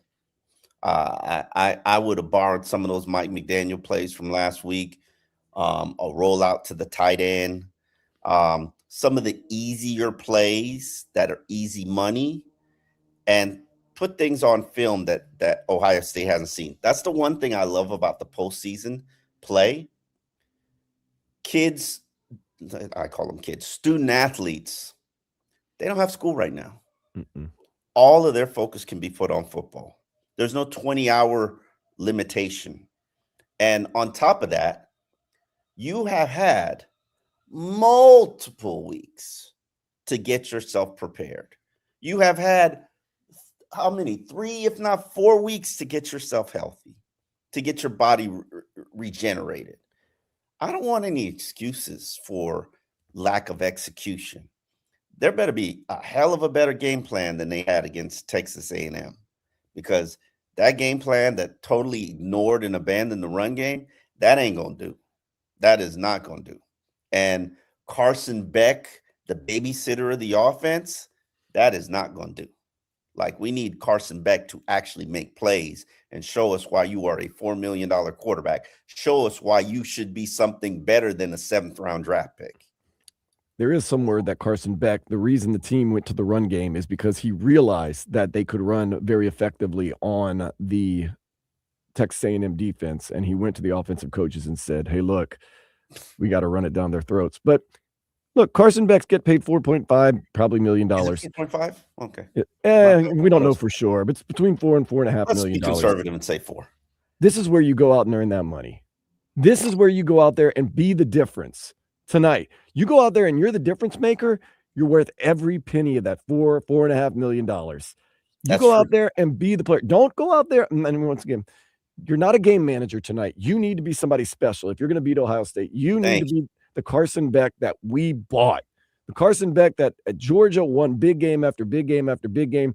You need to be a difference maker. You can't be a wallflower in this game because it's going to be about big plays, turnovers, long passes, long runs. I don't need big plays. I don't need big turnovers plays. are big plays. Big plays. I want consistent 4-yard runs. I want consistent 3rd and 6s. I need efficiency. I need you to not have to throw the ball 40 yards downfield or rely on Malachi Tony's wildcat or trick plays. Execution. The Hurricanes, they weren't trick playing you. They were just beating you. And you couldn't stop them. The Hurricanes that I know that are long gone. It's a different age right now. You're going to get some Malachi Tony option plays and Malachi Tony pass plays and stuff like that, just because that's the way football is. But do you take anything into account on the fact that Ohio State has not seen game action in over a month? Do you think that could possibly affect them in any way? Is it over a month? It's been over a month. No, it can't be over a month. I'm telling you. It cannot be over a month. I was in in Pittsburgh when they played the big championship game against Indiana. It can't be a month. It's got to be like 3 weeks. It can't be a month. December 6th. No, it was December 6th. So a little less than a month. 3 weeks. Yeah, 3 weeks. I was in New York. Yeah. 3 weeks. Man, I feel fresh. My legs good. I'm regenerating. Nobody's beat on my body for a couple of weeks. No rust whatsoever. I don't worry about that. My body, they're young whippersnappers. My body is fresh. That concerns me. 3 weeks, man, I got a hell of a game plan for 3 weeks. Hell of a game plan after 3 weeks. So you're saying that's going to favor Ohio State? Yeah. Now I can see why it's a 9.5 point differential. Man, you give a good college coach 3 weeks to come up with a game plan against you. Shoot, you're pretty much toast. And then Ryan Day gets an extra game to scout you because you had to use up some of your pitches, as they say, against Texas A&M. That's fine. They've got a whole season worth of film. The Canes should know where their strengths, where their weaknesses are. They shouldn't be able to. That's the difference with college coaching. Coaching isn't really good. And that's part of the reason why I can't watch college coaching. One, you can't sit there and implement a game plan because these guys have 20-hour practice and meeting restrictions. So you can't sit there and pour over film like they can in the NFL. And then the coaching is, there's a different level of Ryan Day coaching and sorry to say it, but Mario Cristobal coaching. Love Mario as a recruiter. Love Mario as a alpha male leader of men, but that coaching has got to improve. That coaching has got to improve. Play calling has got to improve.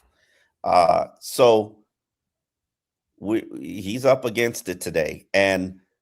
But you got to attack Ohio State's weaknesses. That's the one thing people don't recognize about Mike McDaniel as a coach.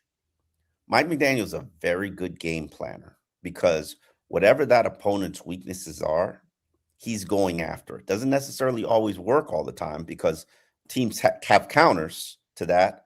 But like when you have a Philip Wheeler-esque, I don't know if this hits home for you because you might not have been here.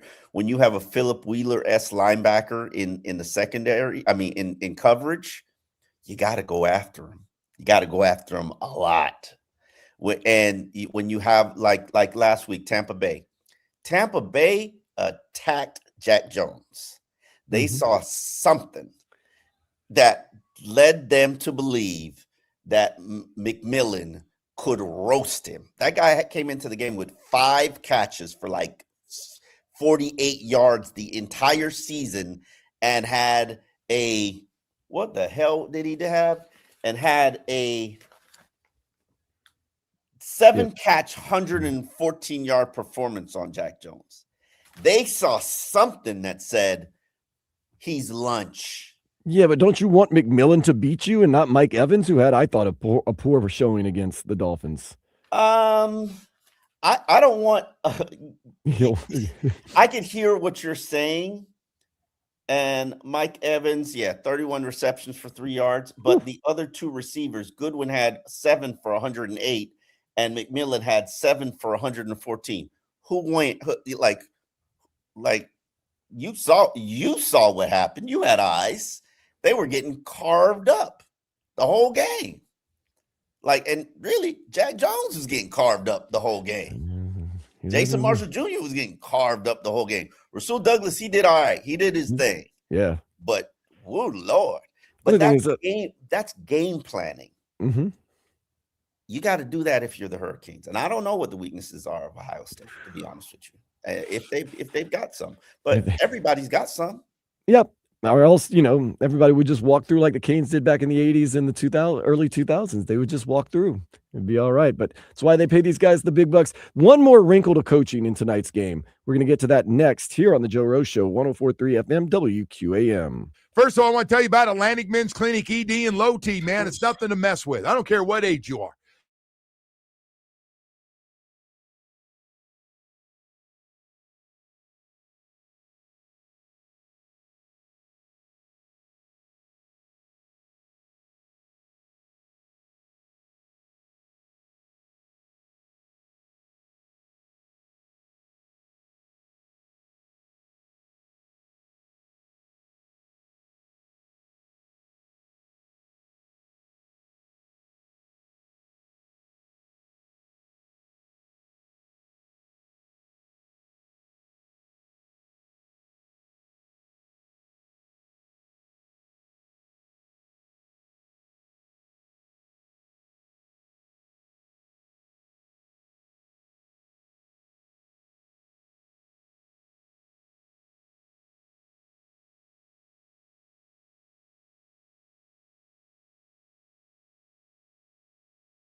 Your favorite shows and favorite teams on WQAM. How is that, if I may ask? We're at FM 1043, or you can listen to WQAM on the Odyssey, iHeartRadio, or TuneIn apps. Check it out now. Yeah. It's a lot of into the club tonight. What? But it's gonna be alright. Yeah. Cause me and my clique, we don't give a fuck. We don't give a fuck. Trick Daddy, Let's go into New Year's 2026 right there on the horizon. This is the New Year's edition of the Joe Rose Show. Along with Omar Kelly, I am Dan Day, getting ready for Miami versus Ohio State Cotton Bowl kickoff at 7:30. Omar, did you hear head coach Ryan Day has assumed play calling duties for this game because the team's offensive coordinator Brian Hartline has already accepted the job at South Florida? Do you think that has any type of effect on the game tonight, with maybe a little bit of unfamiliarity with Ryan Day making the play calls? No, not at all. Love Brian Hartline. Congratulations to him. I'm really excited about him being at USF. I think that's a good job for him just because he's in the hotbed of college football. Ryan Day is a phenomenal play caller. Have we forgotten that? Phenomenal offensive coordinator. Have we forgotten that? He's just going back to what he knows. And I think it creates an even bigger challenge for the University of Miami because you don't know what his rhythm and tendencies are anymore. Yeah, the unpredictability. The only thing is it is something that he hasn't done this season, and maybe, just maybe, a little unsettling to a team that's kind of set in their ways. I don't think it helps the U, but I don't think it hurts the U in any way. We got to see what he does, because we have seen play callers change. Alabama did it with Lane Kiffin when he left, and they ended up losing that national championship game to Clemson. So I'm looking for a reason to believe more in the U tonight, and maybe just the change in tendency might be offsetting. You know what you need? You know what you need? You need the underdog mentality. You need the hunter, not the hunted mentality. And they got it. They are the hunters.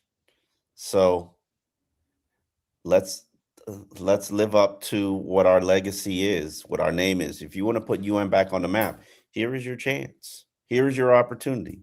That's for everybody. Mario Cristobal, we can't have those brain fart moments. No. We can't have that. Pass rushers, Bain and Mesidor. Bain, I'm not a believer that you are a top 10 pick in this draft. Really? I don't believe that you have the athletic quick twitch traits. I see you as a very difficult transition in the NFL. You are not a 4-3 end, in my opinion, in the NFL, because these players are bigger and stronger. You have short arms. You're not big enough. Shut me up. Show me that you are a dog. Show me that you will be a dominant figure. Show me that you are the next Suggs or Doomerville in terms of undersized, undersized, not phenomenal, quick twitch athlete, but you just produce. Show me that you could dominate a game. I need to see that. Malachi Toney, you are the most exciting, dynamic player I've seen in college football since Ravens. What's the Ravens kid that went to Boston College? Ravens wide receiver. He's from South Florida. Zay Flowers? Zay Flowers. Probably the most exciting playmaker I've seen in college football since Zay Flowers. Like, you got 2 more years of college football, young man. But right now, you show the nation that you are that dog.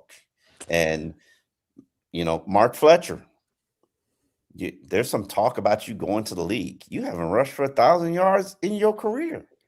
Like, what season did you rush for 1,000 yards? Like, okay, you last I checked, Martinez went undrafted, and he was better than you. Like, Canes have a lot to prove tonight, and it kicks off at 7:30. You want to get on the map? The nation's watching right now. Tonight's the night. Tonight. You are prime time. You are the big show. You got to play like it.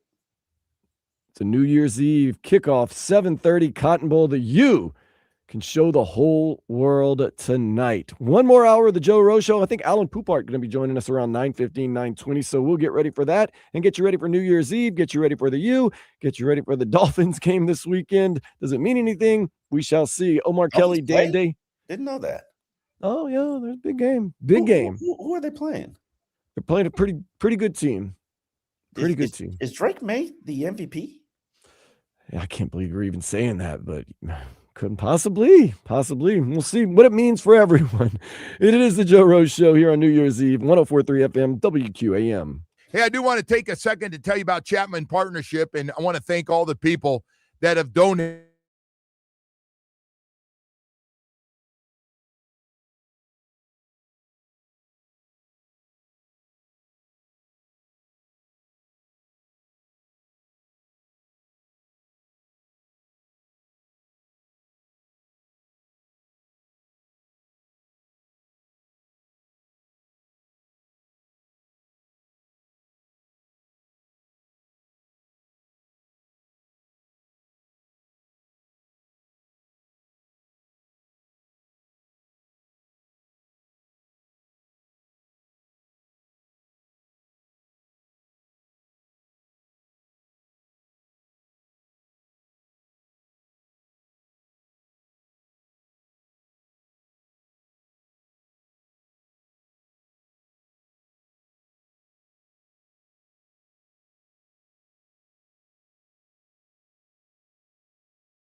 WQAM Miami, an Odyssey Sports Station, the home of Joe Rose with Hollywood, Tobin and Leroy, and Hot Crowder and Solana. South Florida Sports lives here. Powered by Anajar and Levine Accident Attorneys. Call 1-800-747-FREE. That's 1-800-747-3733. Miami Hurricanes take on Ohio State in the Cotton Bowl tonight at 7:30. Buckeyes remain a 9.5-point favorite. Full slate of bowl games today, including noon Reliant Quest Bowl between Vanderbilt and Iowa, 2 o'clock Sun Bowl, Arizona State Duke, 3 o'clock Cheez-It Citrus Bowl, Michigan Texas facing off. Then at 3:30 Las Vegas Bowl between Utah and Nebraska. Canes men's basketball team did defeat Pitt last night 76-69. They'll face Wake Forest Wednesday at 7, and the Panthers got a win. They got a loss in overtime, but they did get a point to the Montreal Canadiens. They get ready for the Winter Classic Friday, Lone Depot Park against the New York Rangers at 8. I am Dan Day. Now back to the Joe Rose Show here on 104.3 FM WQAM. Oh man, I got a sweet tooth.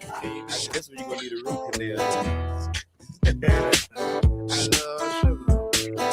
This one for all the nice, clean, decent women. Lay it on. Pay close attention.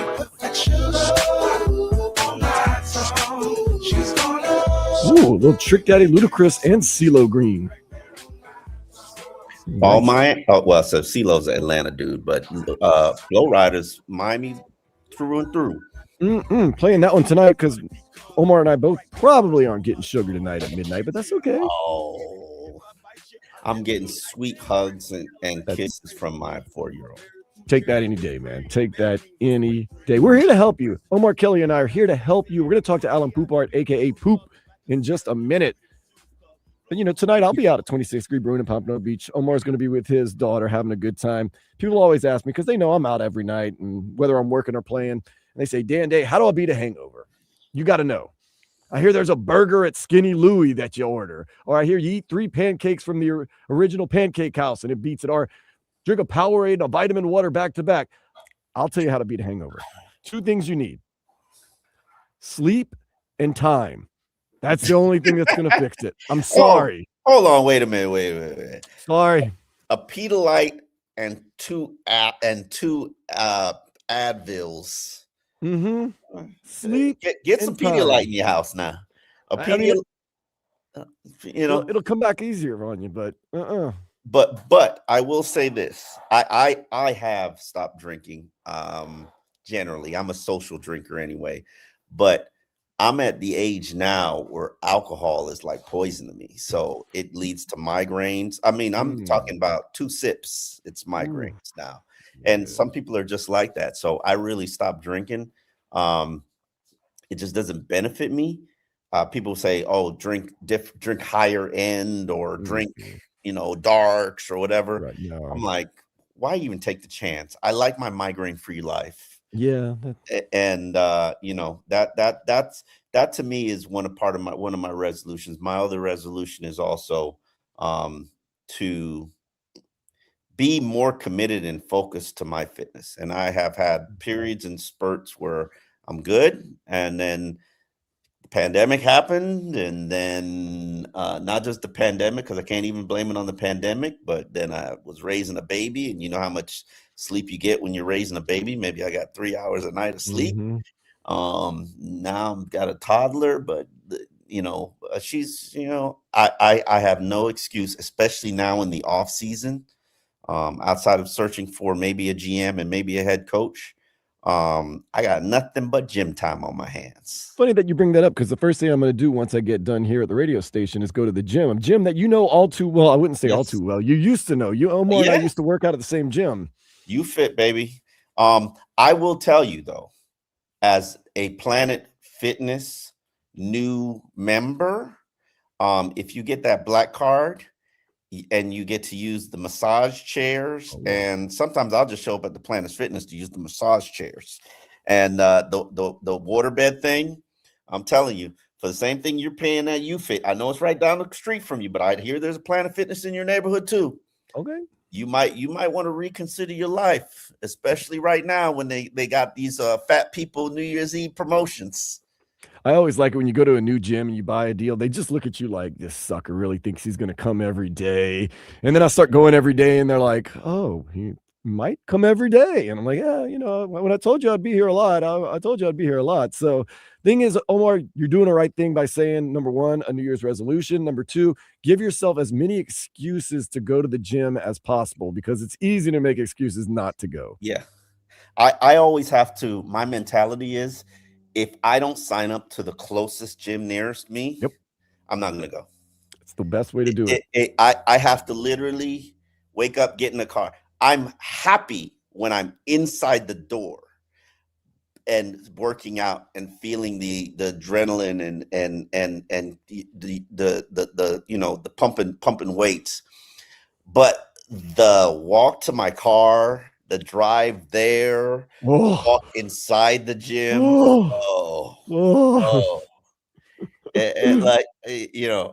I'm dreading life. But once I'm there, I'm good. Hey, well, a man that is the definition of fitness, Alan Pupart. He is going to join us next. Up on Joe Rose and tennis. Oh, there you go, man. He's going to tell us all about fitness. He's going to talk a little bit about the Dolphins. We're going to talk football, New Year's Eve, the whole 9 yards with Poop next. For Omar Kelly, I am Dan Day. Keep it locked right here on the Joe Rose Show, 104.3 FM, WQAM. Tonight at the Cotton Bowl in Dallas, the Miami Hurricanes will continue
I'd like to hear them then. On FM 104.3 or on the Odyssey, iHeartRadio, or TuneIn apps. Same great shows, same great games. Plus, you can use the rewind feature and listen to anything you missed. Go for it.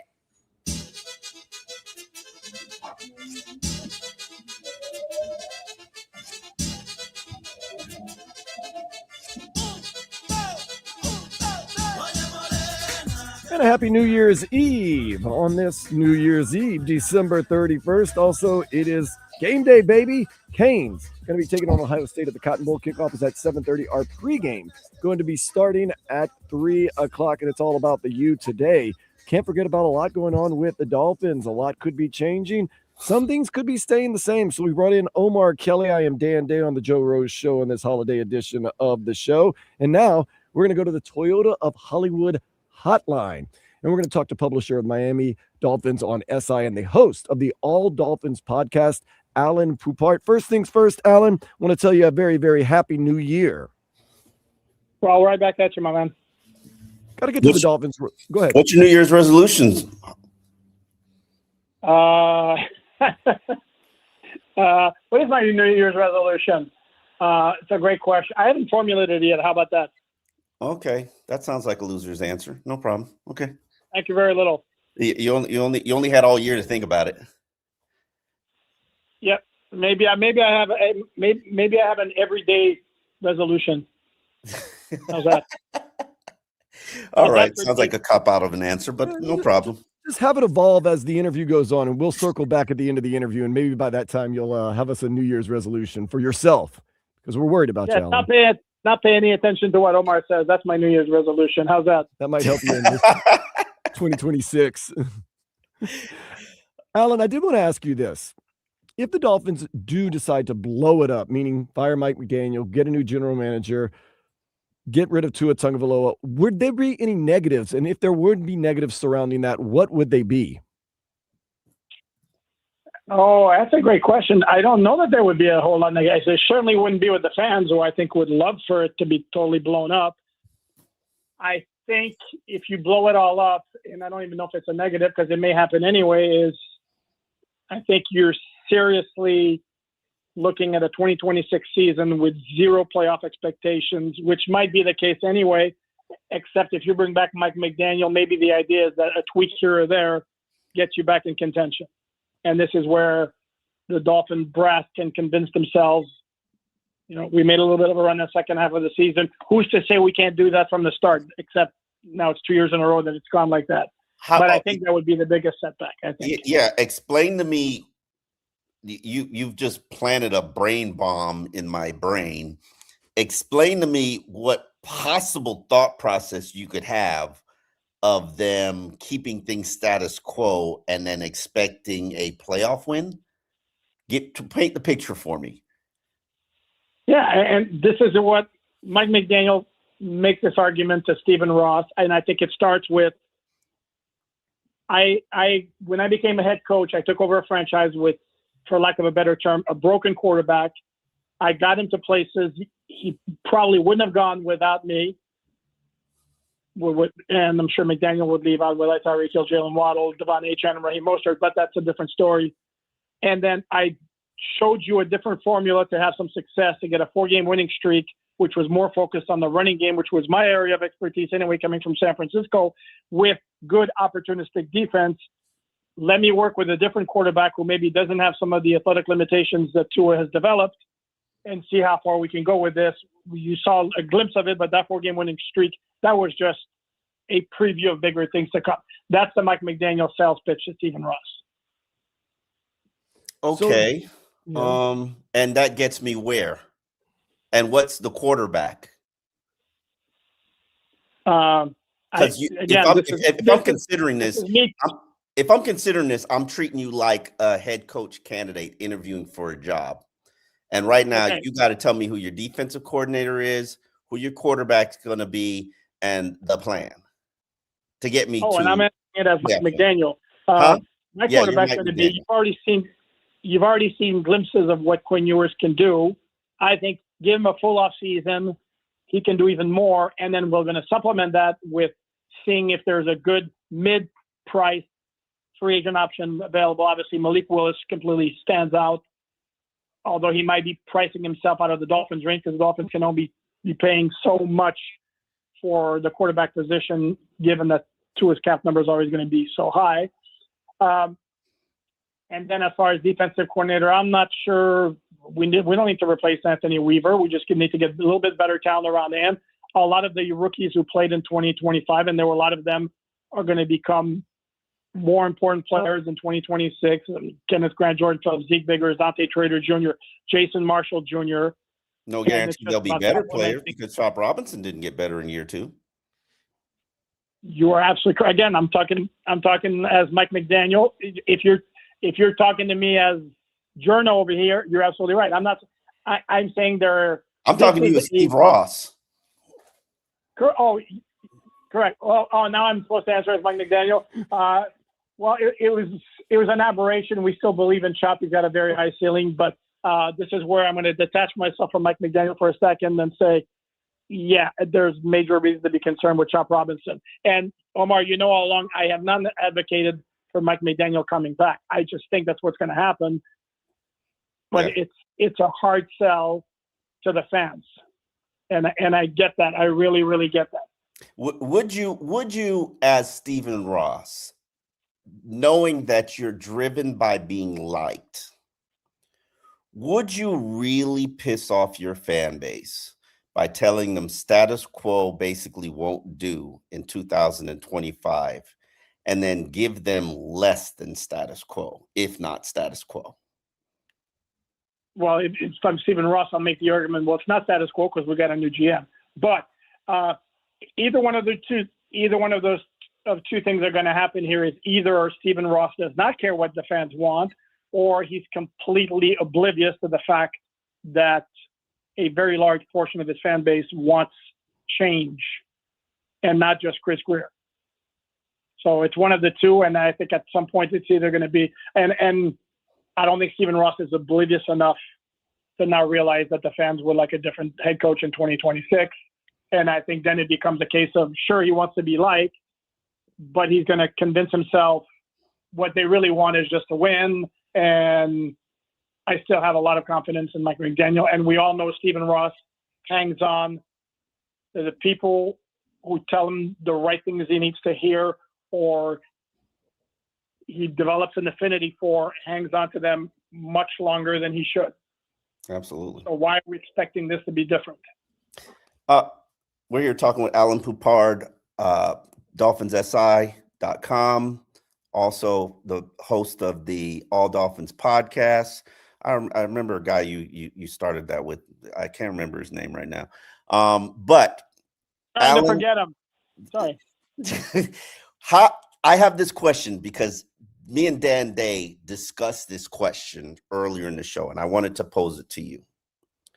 Let's just say we're going to blow it up or make some changes in the offseason. Let's say Black Monday gives me Mike Tomlin and John Harbaugh. Let's just say Joe Burrow and Lamar Jackson are up for purchase. I want you to rank Tomlin, Harbaugh, Jackson, and Burrow 1 to 4 in order of how you would pursue them. If you could only pursue one. Obviously keeping the cost in mind, right? Keeping everything in mind. Draft picks, I'm giving you first rounders for both coaches. I'm giving you 3 first rounders for both quarterbacks, but don't keep costs in mind. Just select. I'm Steve Ross. I will do whatever it takes to make this team relevant. What am I doing? I would say Joe Burrow, Mike Tomlin, John Harbaugh, Lamar Jackson. And my reasoning for Lamar being last is I worry about him staying healthy, given that he's not getting any younger. His play style requires him.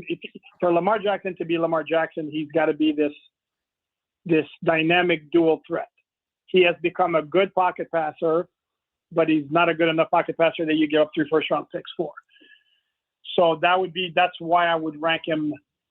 I would rank him fourth. I would put John Harbaugh third. Hold on. Let's put a pin in that. But Go then ahead. you mentioned number one is Joe Burrow, who's had more medical issues than Lamar Jackson throughout his career. Sure, but his play style doesn't necessarily lead itself. You could make an argument that in his case, it's been a bit fluky in terms of the injuries. Lamar, if you look at his injuries, it's hamstring, it's groin. Took a shot in the back against who was it the other night? The Packers, I think. No, not the Packers. The game before, I forget who they played.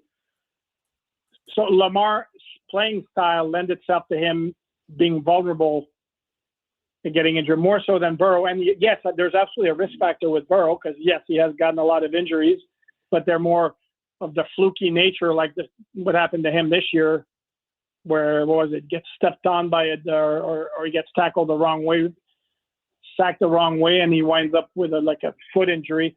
John Harbaugh. Here's the thing with John Harbaugh: the success has been very consistent, though not in postseason.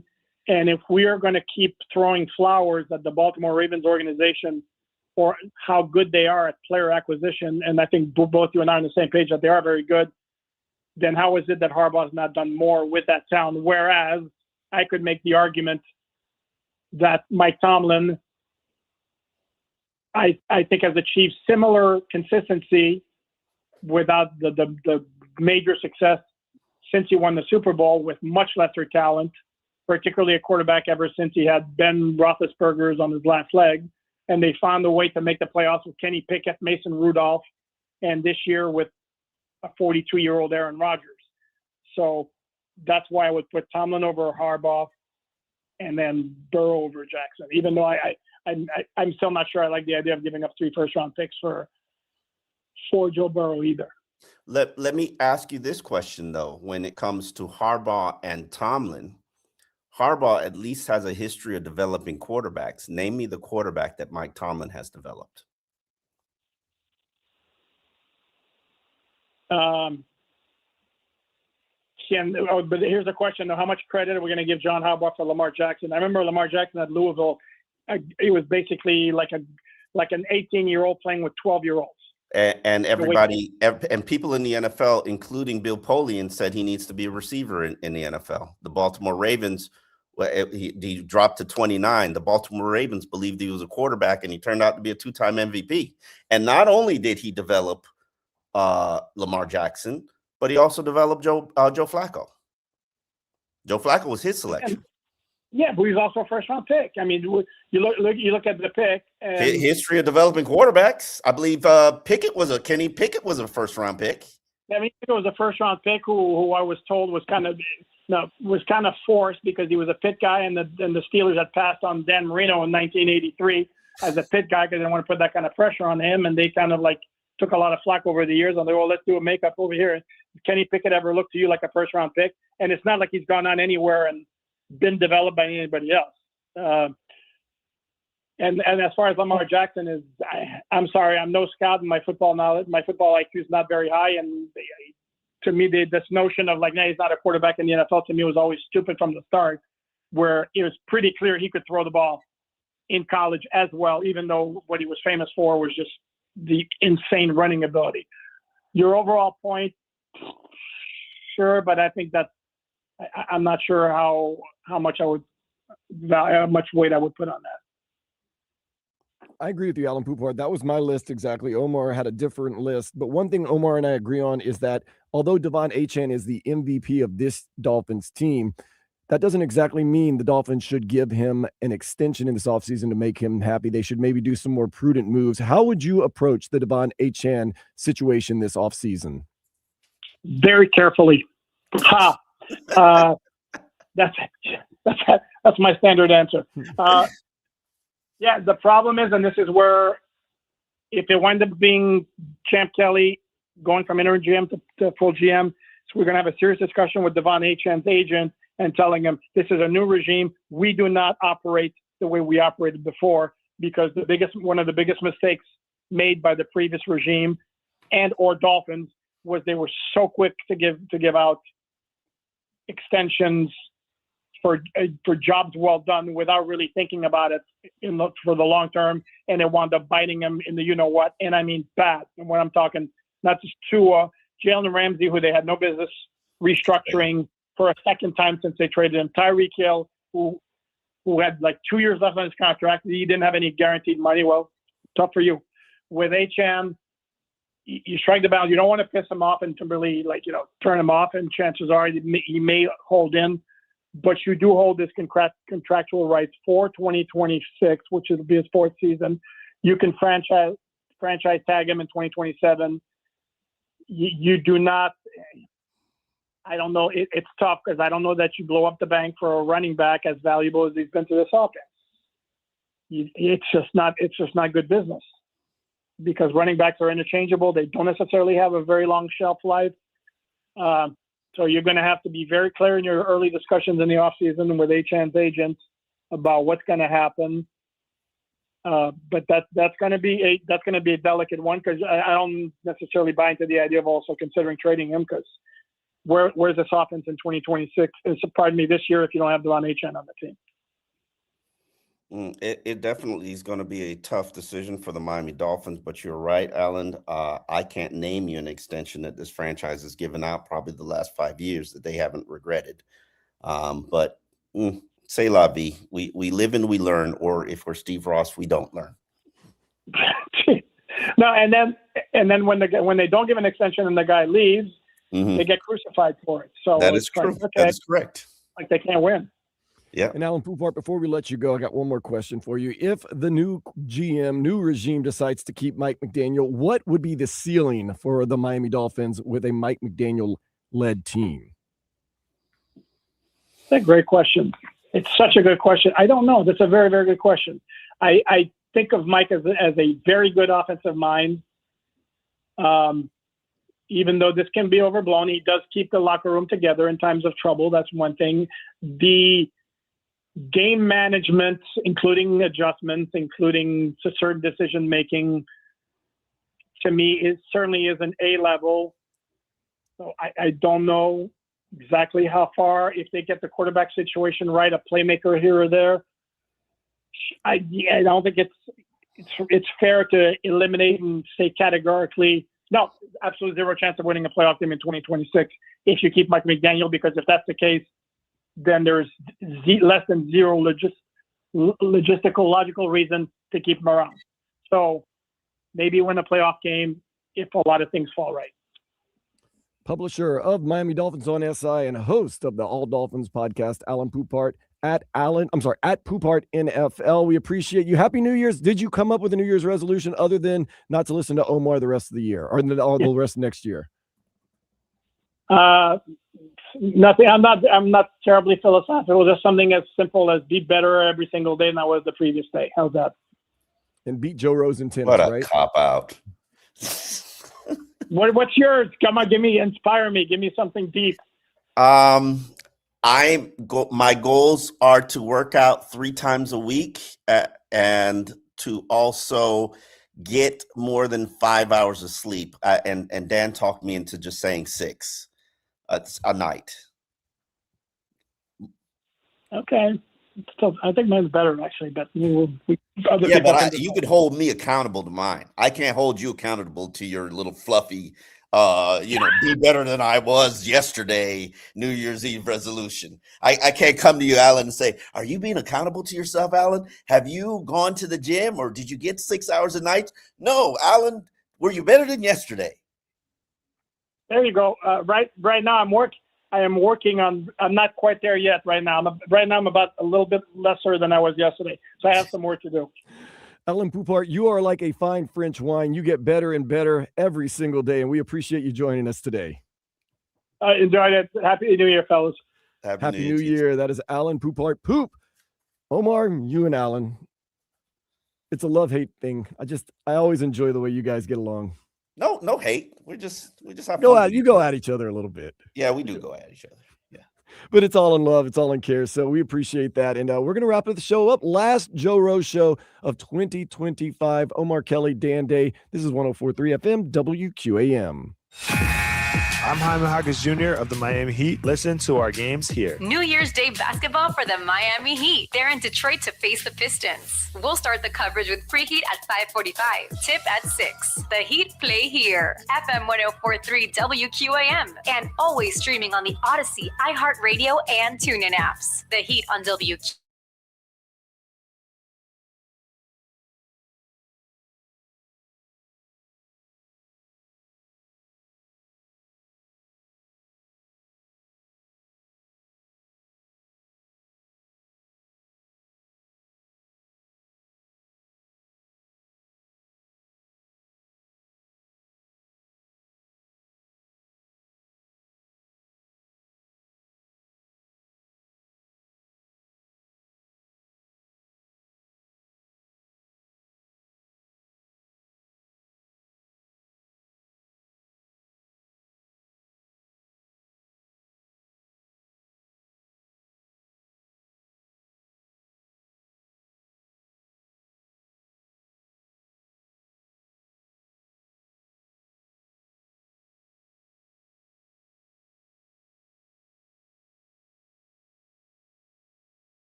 Your favorite South Florida teams. We've got them. Right here on the Q, baby. Catch us on FM 104.3 or listen to WQAM on the Odyssey, iHeartRadio, or TuneIn apps. Don't miss a thing.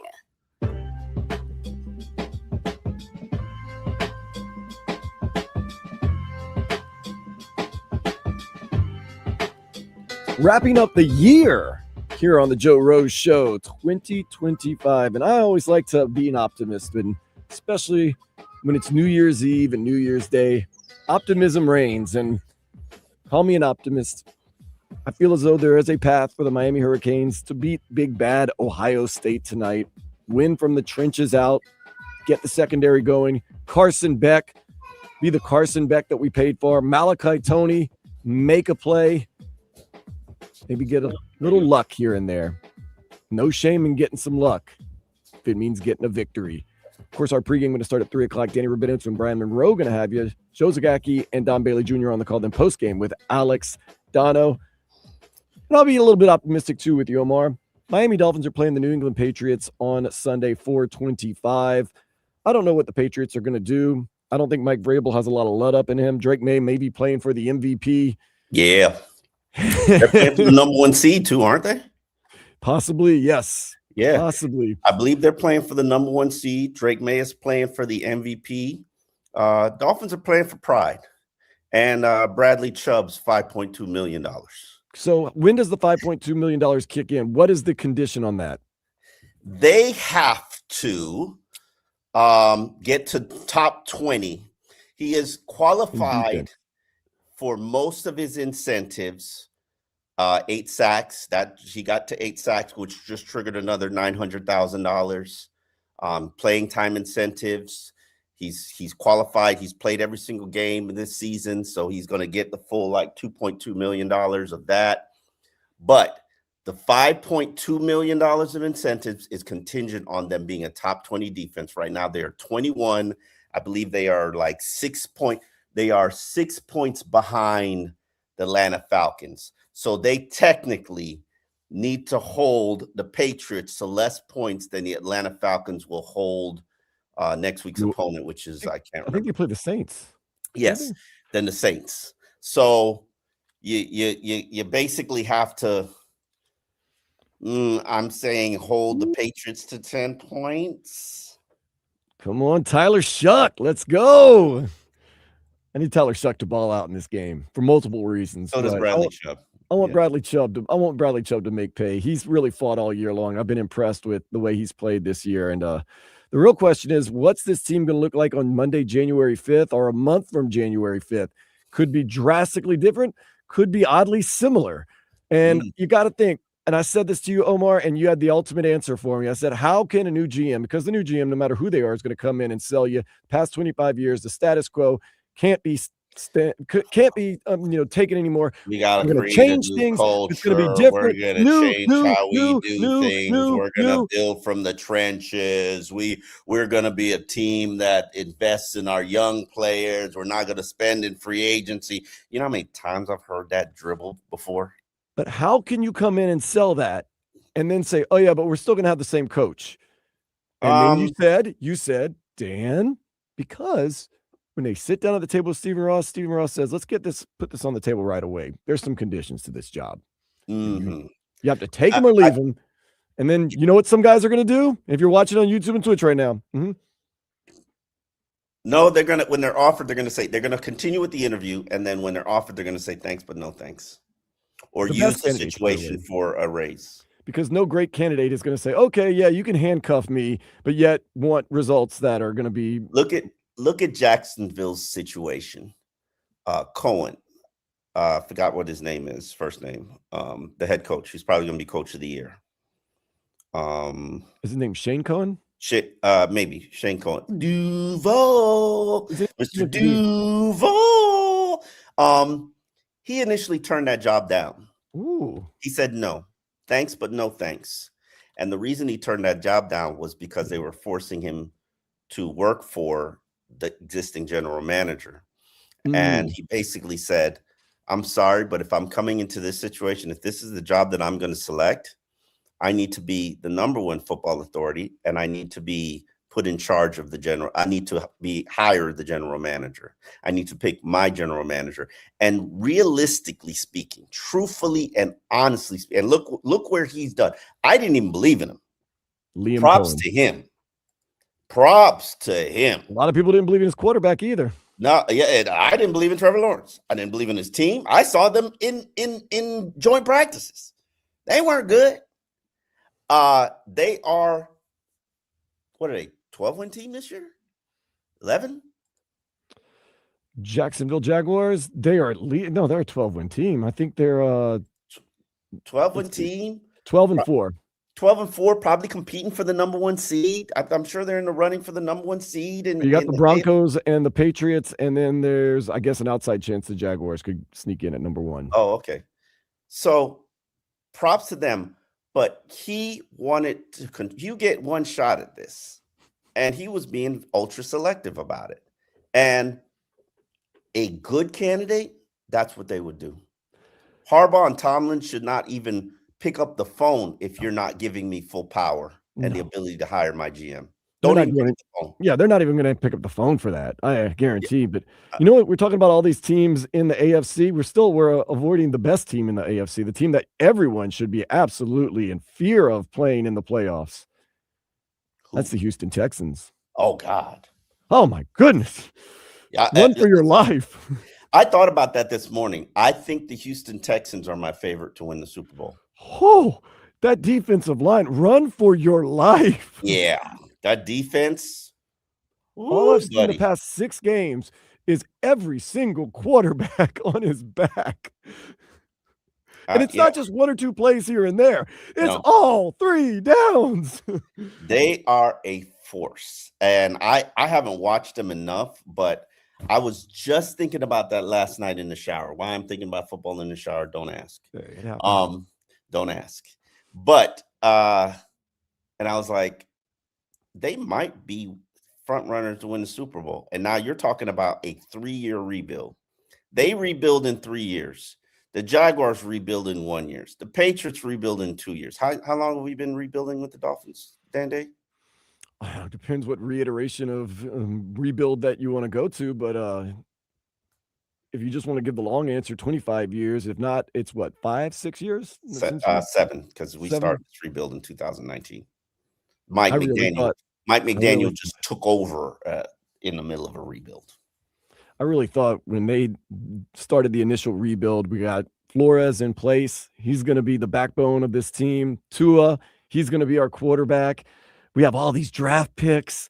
Man. Treasure chest draft picks. It's going to be a juggernaut. I learned tons of lessons from this last rebuild.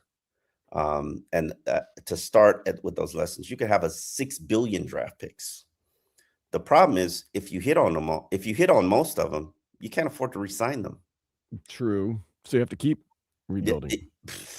You can't afford to re-sign them. I learned that Chris Greer is not nearly good enough at drafting talent. And the top person in your organization needs to be a phenomenal football talent evaluator. And that is the one thing that the Dolphins organization hasn't had for 25 years. An elite football evaluator at the front of the line, the top decision maker.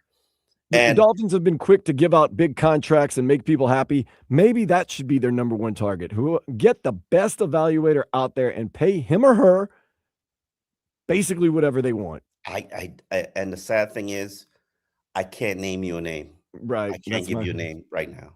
I don't think Stephen Ross can either. No, Stephen Ross can't either, which is why he might just stay status quo for another year. Yeah. But we knew that Mike Vrabel was that dude last year. Yeah. But you also knew he was going to take the Patriots job.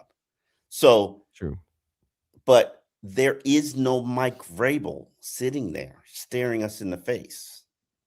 Is there a Shane Cohen? I don't know. A lot of people are pumping up Chris Shula, but I feel I wouldn't put that on him ever. I feel very uncomfortable. One, I would feel more comfortable naming at this point in my life, at this point of seeing football, I would feel way more comfortable naming a special teams coach a head coach over a defensive coordinator. Oh, wow. No offense to defensive coordinators, no offense to what they do, but I get why offensive coordinators become head coach 70% of the time, because they are quarterback developers. Some are quarterback whisperers. Some are play callers. Offense sells tickets. It makes the game go. This is what drives the NFL. Defensive coordinators, I like them, and in theory, I think they're good. But a defensive coordinator generally cannot coach an offense, and then he is predicated on who he hires. Now, you also don't know if that offensive coordinator or that special team or that defensive coordinator is an alpha male or a good leader. I can tell you the one thing about special teams coaches: alpha men, leaders of men, and they lead an entire room because they have to lead an entire room. And so special teams coordinators, I have never come across a special teams coordinator that wasn't a good leader of men, that wasn't a good alpha. And if you're not going to take the quarterback developer, give me the alpha. Omar, it's been a whole lot of fun today. So much fun. Let's do it again on Friday. How about that? We shall return. And it's New Year's Eve, so I wish you and your daughter and all your family and friends a Happy New Year's and Happy New Year's Eve. Let's go Canes. Well, you said you don't drink a lot, but tonight you might get a little something. What is that little something going to be? I'm going to get a Welch's sparkling apple cider. Okay. With no alcohol. So me and my daughter, we can drink it up. Nice. Yeah, I'm not a big champagne guy, but at the ball drop when they're passing out champagne, I'll take, a swallow or two just for nostalgia reasons and stuff like that. But absolutely. For the most part, some beer and some fun, and then get ready to see what's going on tonight. We got the Miami Hurricanes. It's all about the U, Omar. 7:30, baby. 7:30. The U can officially let the world know it's back where they used to be, back to when Omar was covering the team. Long time ago.